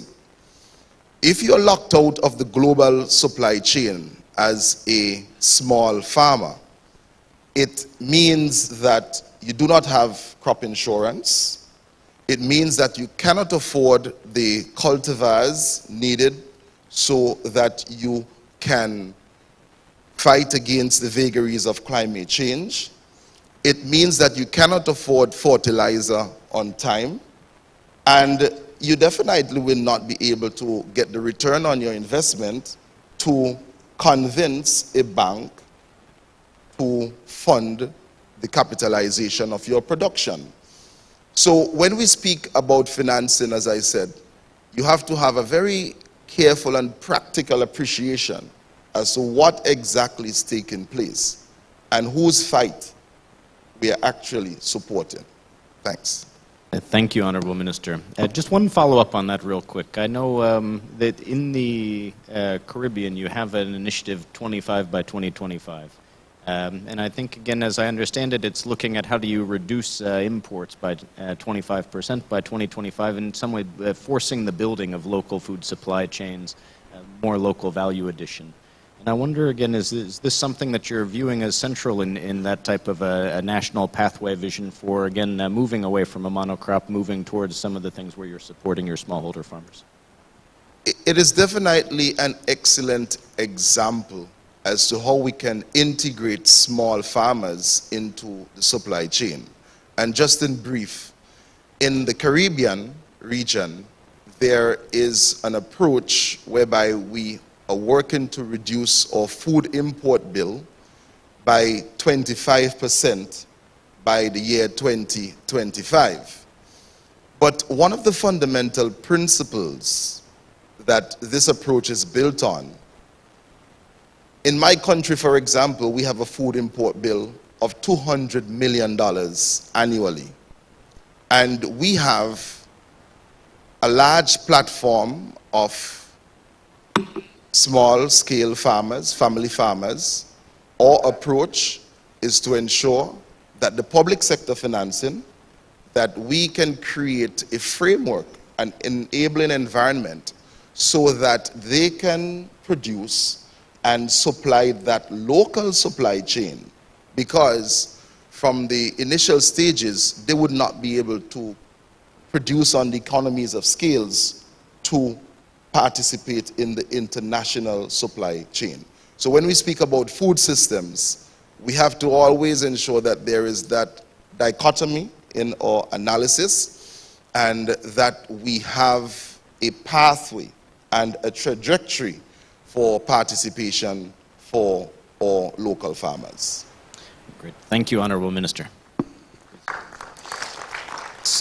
So let me turn then, final question for Dr. Mohinda. Same question to you. I think it'd be good to know from your experiences, what are the priorities when it comes to mobilizing public and private finance behind this agenda? Yeah, thank you, Adam, and I will be brief. I've seen the team there warning us on timing.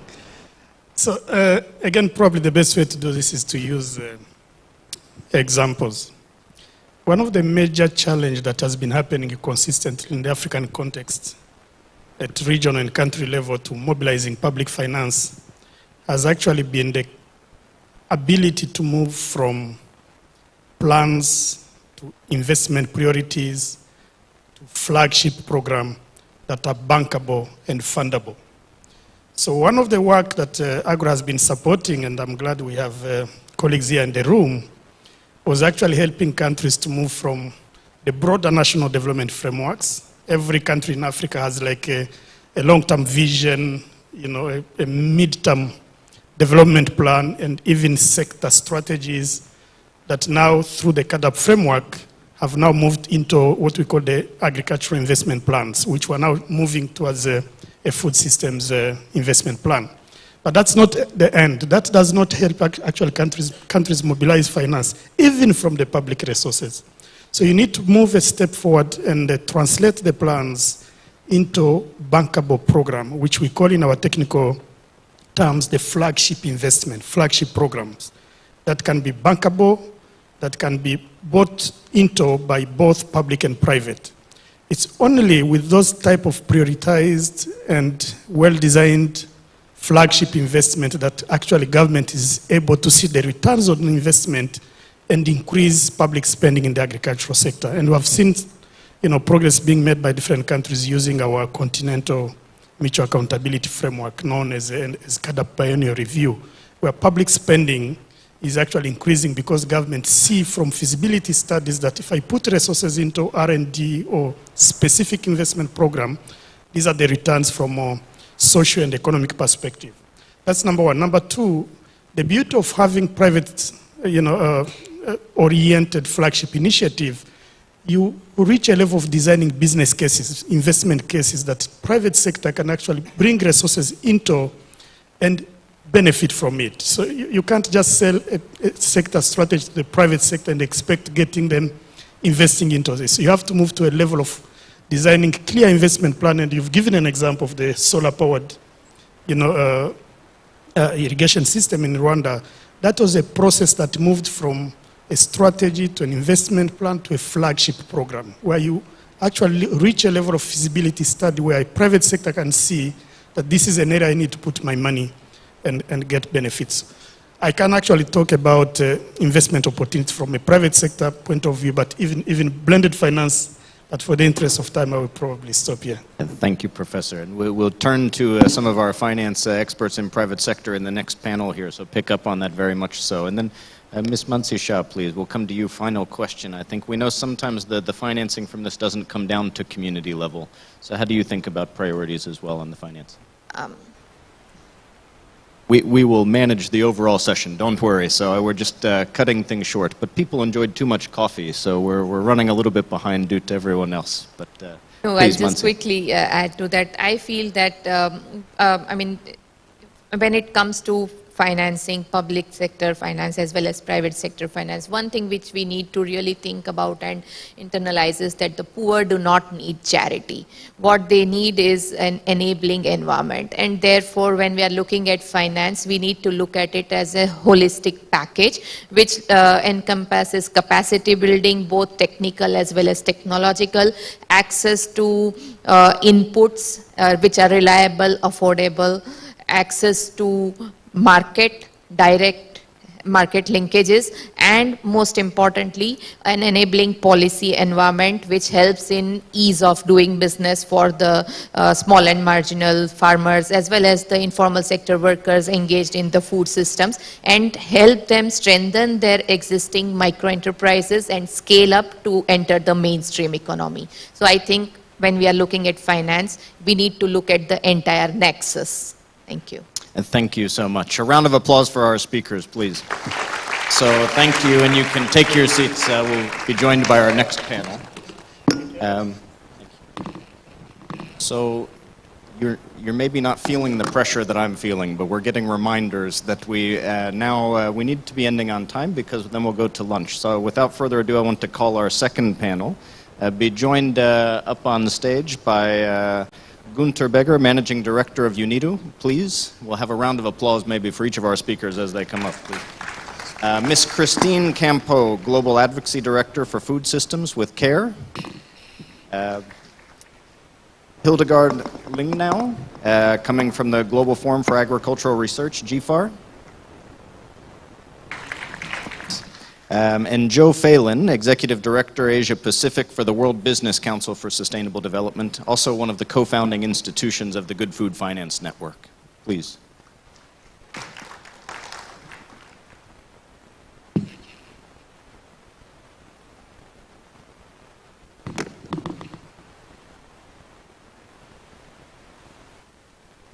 Thank you. So I'll dive right in. I think hopefully, again, a good tee up for many of the items that we want to discuss with each of you. I want to start with Gunter Begger, if I can. You know, actually, a lot of the discussion that we just had actually was focusing on the production side of food systems. We hear that quite often, and yet we know from food systems it really is much beyond that. UNIDO works beyond these pieces as well. So what innovation and investments are you seeing from UNIDO that you need to promote from a food system transformation perspective? Yeah, thank you very much. First of all, thank you for inviting me. It is the first time that I participate on this One Planet meetings, and also first time that I represent UNIDO, I think, on a food system summit or summit event. And perhaps you ask yourself, why UNIDO? I don't know how many people in the room know what UNIDO means. This is a United Nations Industrial Development Organization. And so you can perhaps ask yourself, why is UNIDO on a panel? You know FAO, you know IFAD, and if you speak about ending hunger and food security, you think about this organization and not about UNIDO. But this is perhaps an innovation, because we learned so many things today about innovation that I think it's not necessary from my side to say what is more or less innovative approaches from UNIDO. There are a lot of innovation we learned about today and the last days, and I think farmers and entrepreneurs are the most innovative persons in the world, and not the politicians, something like that. But innovation is that UNIDO, under the new Director General, Dr. Müller, he decided that food security is priority number one for UNIDO. And as you mentioned, of course, we know that FAO and other organizations, they more or less have to do with production and increasing production, and that's of course very important. But if it comes to all the post-harvest processes, if you think about storage, about transport, about infrastructure, about processing, about quality, yeah, you need industry, you need the industry, you need innovative solutions. And perhaps from my side I can very shortly name only three. First of all, with FAO, and I think that is also something very important, we as UNIDO, you want to join our forces. We want to work together with the other organizations. So, for example, with FAO, we launched the Agri-Food System Transformation Accelerator in March. What is new, we think, the value chain from the end. What does the processing sector needs in terms of quality, in terms of quantity, to make a supply chain work? That is one thing. Another new project is to work together with the WFP. We are starting collaborations to make food aid less dependent on imports from overseas. I think that is also very important. We learned about all the consequences about the war in Ukraine and the consequences for a lot of our partner countries. So what is necessary to make sure that more food could be produced in the region? And we learned, for example, from our colleague from Ethiopia and from Accra, that countries like Ethiopia now are exporting wheat. But of course, and this is a third one is what we discussed yesterday with the government of Vietnam. These are agriculture innovation hubs. Agriculture innovation hubs, we discussed such first innovation hub in the Mekong region for processing industry, processing agriculture products, and not only for Vietnam but also for the region. These are perhaps three concrete examples, and yes, once more, it's absolutely necessary to combine the forces, to do this together, and to work together as a UN organization. Thank you. Thank you very much. No, and very clear, concrete examples on this, how we're moving beyond the standard, so appreciate that. I'm going to go out of order, so I think also if people don't mind, I'll jump around. I want to go to Dr. Ling now, if I can. And I think similarly, in some of our initial preparation for this, we were thinking about the role on the research side, and a lot of times working with national research institutions, it's been traditionally heavier on the production side. But how are you thinking now about the work of the Global Forum on Agricultural Research? How broadly are you thinking about the overall food systems research agenda? Thank you very much for the question. Thanks to the organizers for having us, and thanks to the government of Vietnam and the people of Vietnam for hosting us. I'm happy to work for the Global Forum on Agricultural Research and Innovation. We are co-facilitated by FAO and IFAD, and gratefully funded by the European Commission, to represent 900 actors from 13 different constituencies, all interested in the transformation of the food system. You may not have heard of us recently because we are coming out of a period of hibernation, that's how we call it, but here we are again, and very happy to do mainly the following in order to contribute, to make research and innovation contributing to the very much needed transformation of the agri-food system. First is partnership principles. We co-developed partnership principles with the Switzerland Academy of Science in the very beginning, and many other actors joining. And we hope to be able to establish partnership principles for agricultural research in order to make sure it's not a top-down research done by the CG system and other research institutions in the global north only, but to connect and to bring to the table and include throughout research and implementation agricultural research from the global south. I'll come back to that in a minute. The second one is collective actions. That's our brand. So we do collective actions with our different members from different constituencies from across the global south. One of them was on, or still is, on forgotten foods. We were able to launch a global manifesto on forgotten foods at the UN Food System Summit, so I hope you remember. And it's now very much led by AFA, the Asian Farmers Association. We have colleagues here for turning the manifesto into implementable, bankable projects in the future. That's just one example. We do other collective action on inclusive digital agriculture, on land tenure rights, we spoke about that before, and other topics.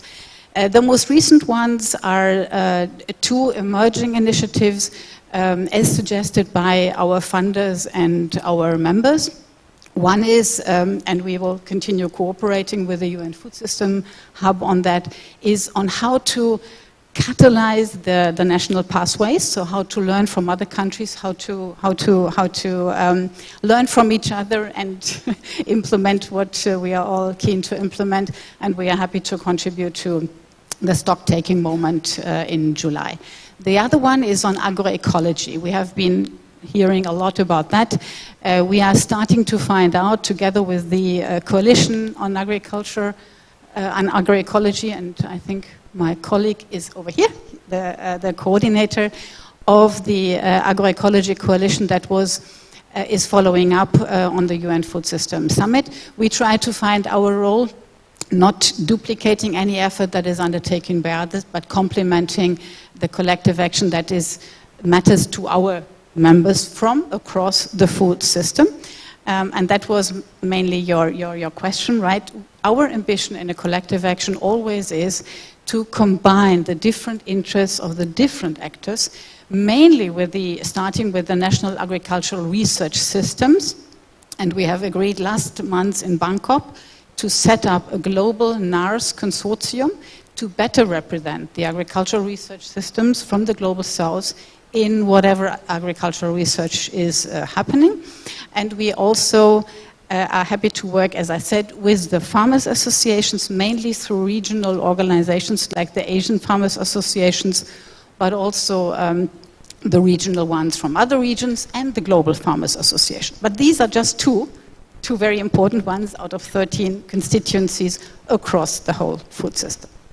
Well, thank you. And again, very concrete initiatives. And I think that's what we're getting a sense of, again, what's really moving in these spaces, following up on the summit process. And great that if there was a hibernation, that it's no longer there, that you're really at the center of these activities. I want to come to Christine Campeau, then on the human rights side of follow-up from the Food System Summit. And you heard some of the reflections from our last panel, but can you similarly talk about why human rights are important in equitable food systems, what you're seeing really move in the current agenda? For that question. Human rights are the foundation upon which equitable and healthy food systems are realizable. A human rights-based approach guarantees that all, including the most vulnerable actors across food systems, have access to their rights and the agency to be able to ensure that their rights are upheld.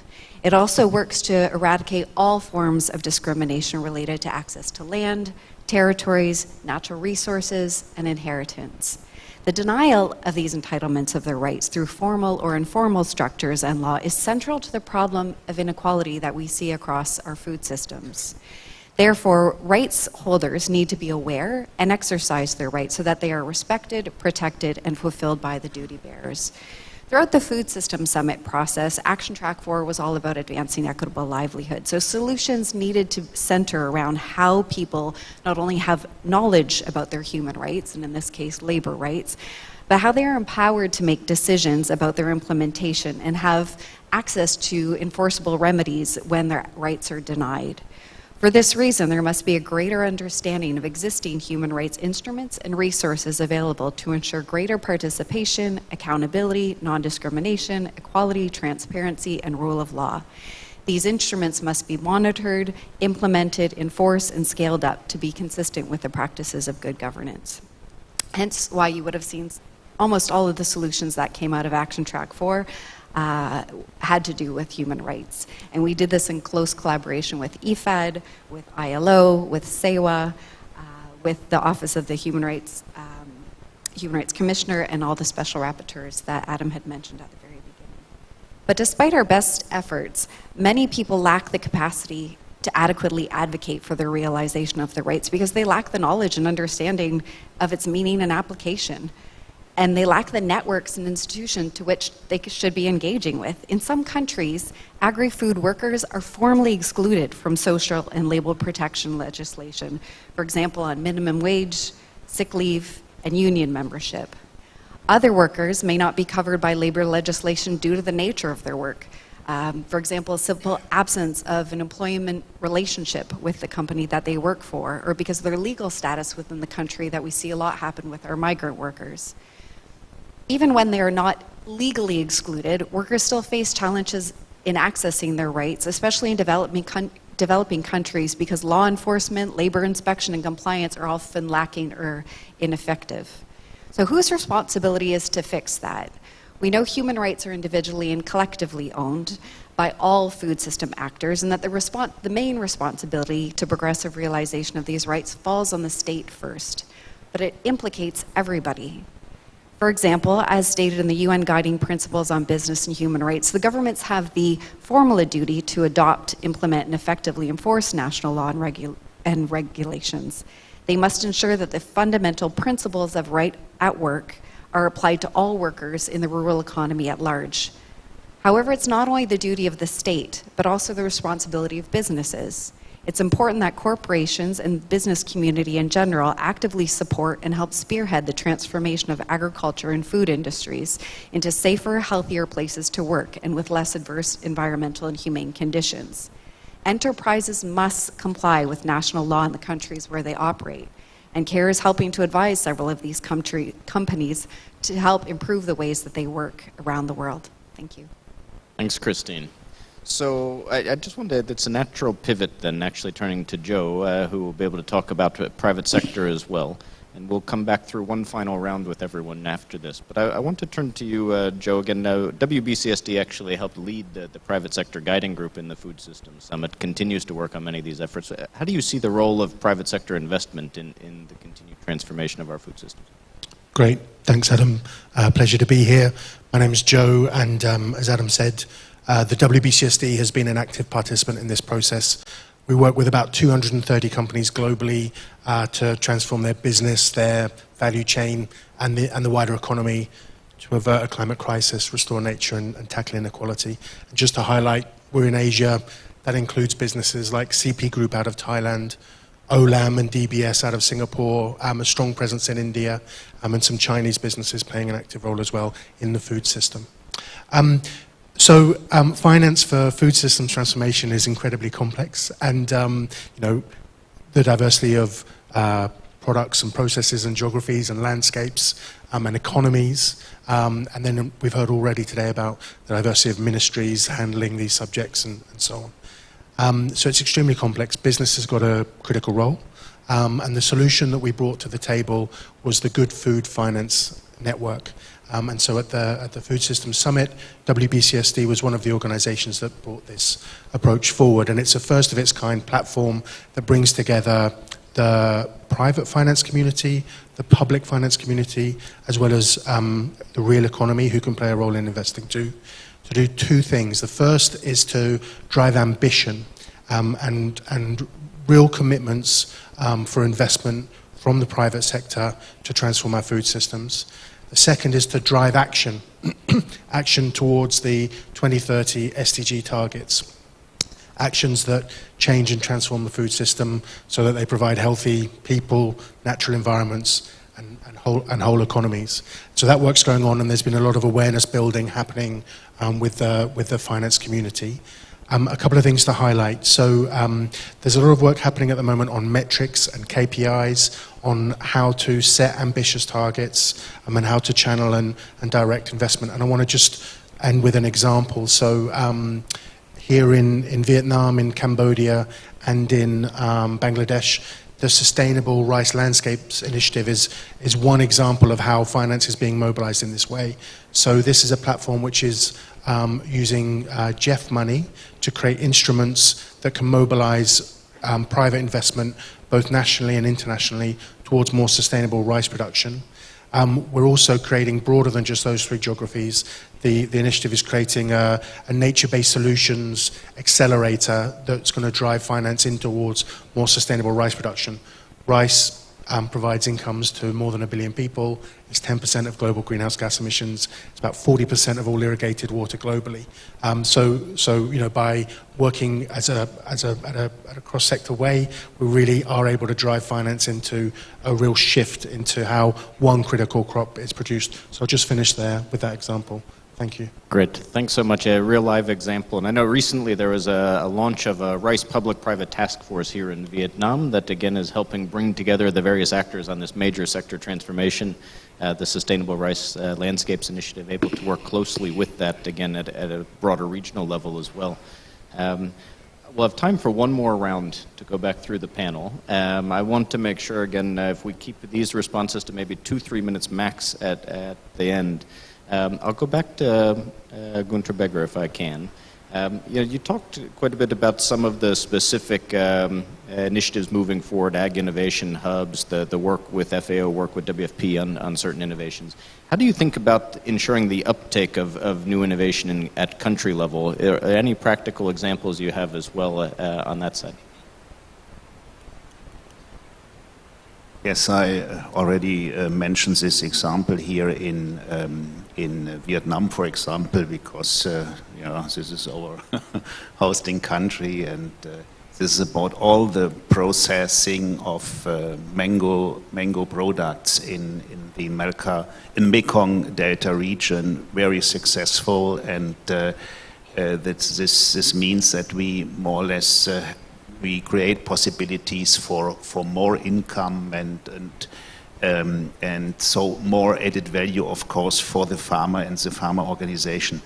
But let me, because I have the possibility to speak here in such a round with one figure that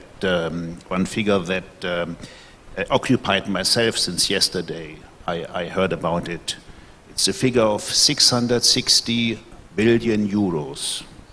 660 billion euros Germany spent to overcome the consequences of the COVID-19 crisis for vaccines, for masks, and to support the suffering economy. 660 billion euros. And that's something, it's occupied me, because I had a sit yesterday behind the colleague, the Ministry of Rwanda, and I asked him how many people died, from this corona in your country, and he told me there was no increase in the rate of deaths, but people died from hunger, and we all know it. And then I remember what the G7, the amount of G7 in 2022 in Elmau, in my home country, they organized 4 billion euro more to overcome the consequences of crisis. And if you see, and that is something I was very impressed by Minister of St. Vincent and Grenadier yesterday and today, if there is a political will, of course, we can solve this problem hunger. And if you compare the figures I mentioned, what we do, if it is necessary, if you believe it has to be done, what we are doing for ending hunger. Sorry about that, but this was thank you.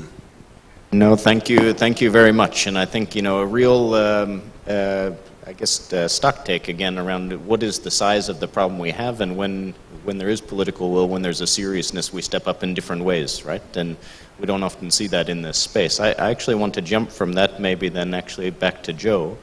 I think similarly, again, sometimes we hear that on the public sector side when it mobilizes, but I think also, again, what's the nature of a different approach that private sector needs sometimes, and again, what's required to really go the extra mile from private sector? Where are you seeing that, or what's needed? Great. 3 things. So first of all, business is a stakeholder in this system. So, they should be engaged. They're no greater than any other stakeholder, nor any less. They should be engaged, but with accountability. And there's an accountability framework being developed, but insist on accountability. That's the first thing. The second thing is, especially for governments, to really look hard at subsidies. There's almost $2 trillion globally driving unsustainable investments through bad subsidies, especially for fossil fuels. Second is agribusiness. So really look at those subsidies. They were right, you designed them right 20 years ago for the world as we understood it. Then they're not designed correctly for the world as we understand it today. So change that. Thirdly, really look at what can be achieved through the creation of data infrastructure as a public good. So whether it's to address the land tenure rights that we heard about, traceability, climate resilience, weather, even in India, being able to establish who a person is, create those public goods as data infrastructure, and then that will allow the private sector to invest on top of that, bring their own solutions, really innovate, and speed up a more sustainable food system. Thank you. Great, thank you so much. Let me go to Dr. Ling now then, if I can. Also, for a closing question for you, what would be your call to action to us, I think, on the research and innovation side as we approach the Food System Summit stocktake and beyond? You know, what are you seeing again to really move the needle on this into the future? If we want to go for lunch later on, I'm afraid I cannot go into any details, although, and maybe that's the contribution or the point I want to get across, and maybe we can also show the barcode.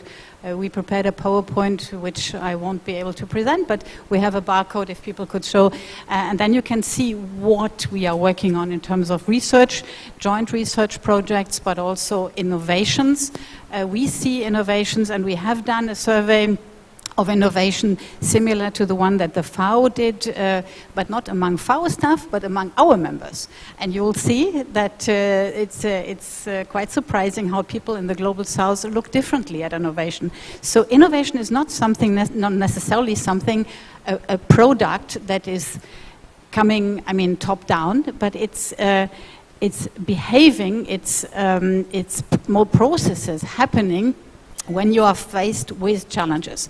So we see the value of bottom-up approaches, and that's very much our mandate as a global forum, to be a matchmaker between what's happening in the global north and the global south, the bottom-up, the top-down. But indeed, innovation needs to be acknowledged as happening every single day in countries by small-scale producers. And maybe I forgot to say that all what we are doing, all the collective actions, I invite you not only to join GFAR, but also to join our collective actions, is for and with small-scale producers.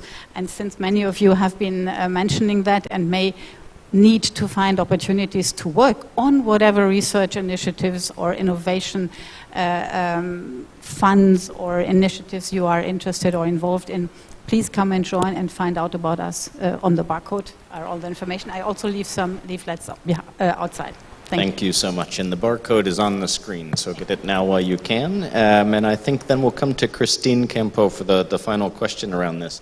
I think similarly, innovation happening every day, but also progress on human rights. Can you give a bit of a practical example from your side of what you're seeing, but also then how do we scale up this awareness? How do we scale up to support this transformation from your perspective? Thanks for that. I want to leave us with some numbers that I hope repeat in your head while we go to break. In terms of fatalities, injuries, and occupational disease, agriculture, along with capture fishing, is acknowledged as one of the three most dangerous occupations in the world.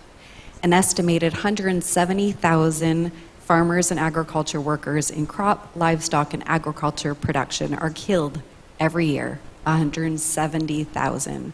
That doesn't include the 2/3 of extreme poor that work in agriculture and the 70% of all child labor that happens in agriculture. So if we really want to be shifting inequalities, our food systems workers are the great place to start. And this doesn't include the millions that are injured or poisoned by pesticides or chemicals every day on their job. That's actually why we call it the dirty, dangerous, and difficult, the 3Ds. But we realize that now, and as a global community, we've affirmed the importance of health and safety at work, and that was expressed in June 2022 when the International Labour Conference decided to include health and safety working environment in the ILO framework of fundamental principles and rights at work. As a result, that means health and safety has now joined the category of the 4 most fundamental principles of the right to work, which include freedom of association and collective bargaining, equality and non-discrimination in employment, the abolition of forced labor, and the elimination of child labor. It designated the Occupational Safety and Health Convention and the Promotion of Framework of Occupational Safety and Health Convention as fundamental conventions, reaffirming the constitutional obligation of ILO members to promote, respect, and realize these principles. I'm going to end on a positive note. We're at an extremely important moment in history, and I'm very honored this May, so just in 2 weeks' time, I will be chairing ILO's week-long negotiations to adopt policy guidance on decent work in the agri-food sector, which will cover the entire decent work agenda, including employment creation, workers' rights, social protection, and social dialogues. Once it's adopted, this will be the first document of its kind, bringing together all the important information from the different ILO conventions and recommendations related to agri-food sector, all in one document.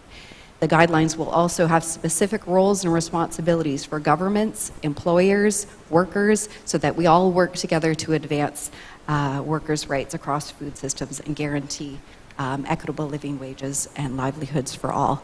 So we really, as the Honorable Minister said today, having global guidelines or policies is one thing. We really rely on you for your support in implementing them and in making the enforcement real at national level. Thank you.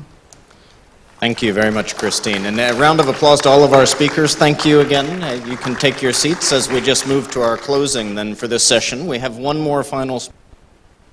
Well, I think I want to thank all the panelists for the reflections, all of you for being attentive in this. We've covered across the means of implementation at community, national, and global level. So a lot to cover in 90 minutes, but it's a move towards the stock take moment in July. And so for our final speaker, we'll have closing remarks from Ms. Nadine Gabosa from the UN Food System Coordination Hub, also the Director for Food System Coordination at IFAD.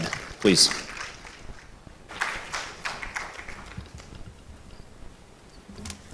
Thank you, Adam. So I have the duty to close the session. Means of implementation. Science, innovation, trade, governance, data. They call it the resources to make it possible to transform our food system. It's not a new issue. It was the same for the SDGs and recognition that we have ambitious targets and we need to have the means to deliver them.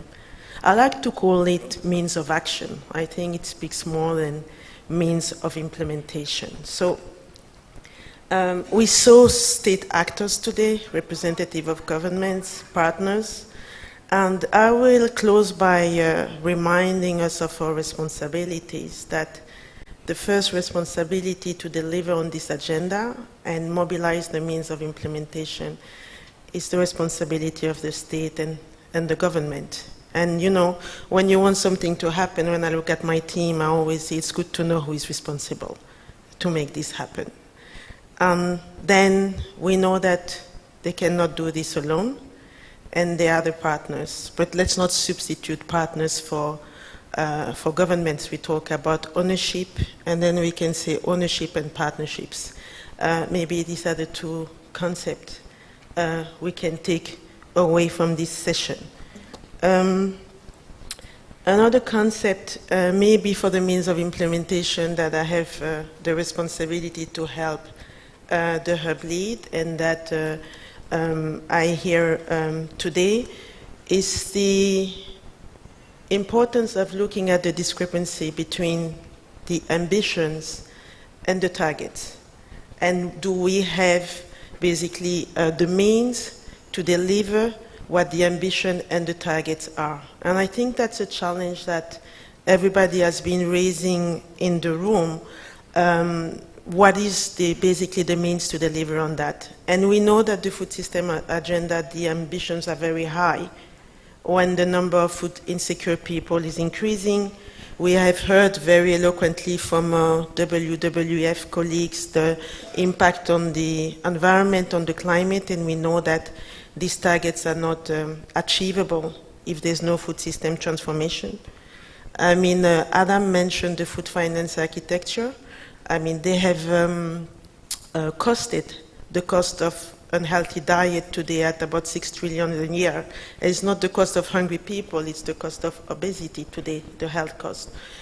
We can talk about, and Christine did also very eloquently, the number of people living in poverty, the ones operating in the food system, feeding us every day. I mean, we talk about the smallholders, they feed 30% of the world. 70% of the population in developing countries, yet they are the majority of the poor in this world. So the level of ambition is high, but the means to implement these ambitions are low and lower. The context in which we evolve, we all know of the fiscal context the government who spoke today are facing. We know about the increasing interest rate on the... We know the challenges our development partners are facing in supporting the countries, and we know that economic growth rates are gloomy, so the next key word we heard today is finance, financing food system transformation. So how do we do this in the context in which we are evolving? Because we need finance for science, we need science for innovation, we need finance for smallholders, we need finance for women, we need finance for everything. So how do we meet the challenge of mobilizing finance and making it more effective in this context? So I told you about responsibility, about coherence, about partnerships, about the means, about finance. What else did we hear today? We didn't say it very strongly, but there's the issue of leadership. Again, leadership of all of us in making this happen. But I want to close. I had a mentor who always told me that, you know, Nadine, we know what to do. And I think today again we heard that we know what to do. You spoke about the solution with the women, with the smallholders, the importance of accessing, again, science, innovation, of accessing finance, of training, of extension services, of marketing, of responsible private sector. And I always say, it's nice, but we've been hearing that for a long time. We know that these are the ingredients and the means of implementation. And I can continue the list. I'm sure my colleague will tell me about nutrition and health. You talked about human rights and social rights. This is not new to the food system agenda. We know that these are the means to change the world with the Agenda 2030 or to basically transform our food system. And we know how these things work because it has been tested, it has been piloted, it has been documented, but we just don't do it. There's just been empty promises that these things have to happen. I heard about the CADEP. I'm from the region, so sometimes we can have frank conversation even if some are there. So we monitor. But I was saying that some of you know this series on Netflix, Orange is the New Black. And I was saying when red becomes the new green, when people become comfortable being red, because everybody is red, then red becomes the new green. So we have to make sure that green is green and not that red becomes green. So just to say that it's about a vision, it's about commitment, it's about making it happen, and it's about not coming back here every year to talk about the things we know, to transform our food system. So I will just close to say it's time for lunch. Means of implementation, means of action, and I think saying the time to act is now is not an empty meaning. So thank you and have a nice lunch.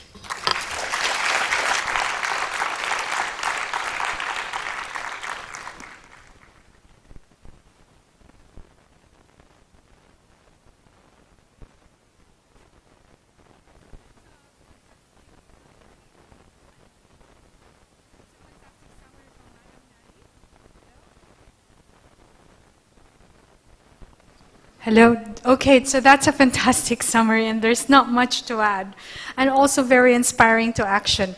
I was told that we are all going to get this for our learning journey.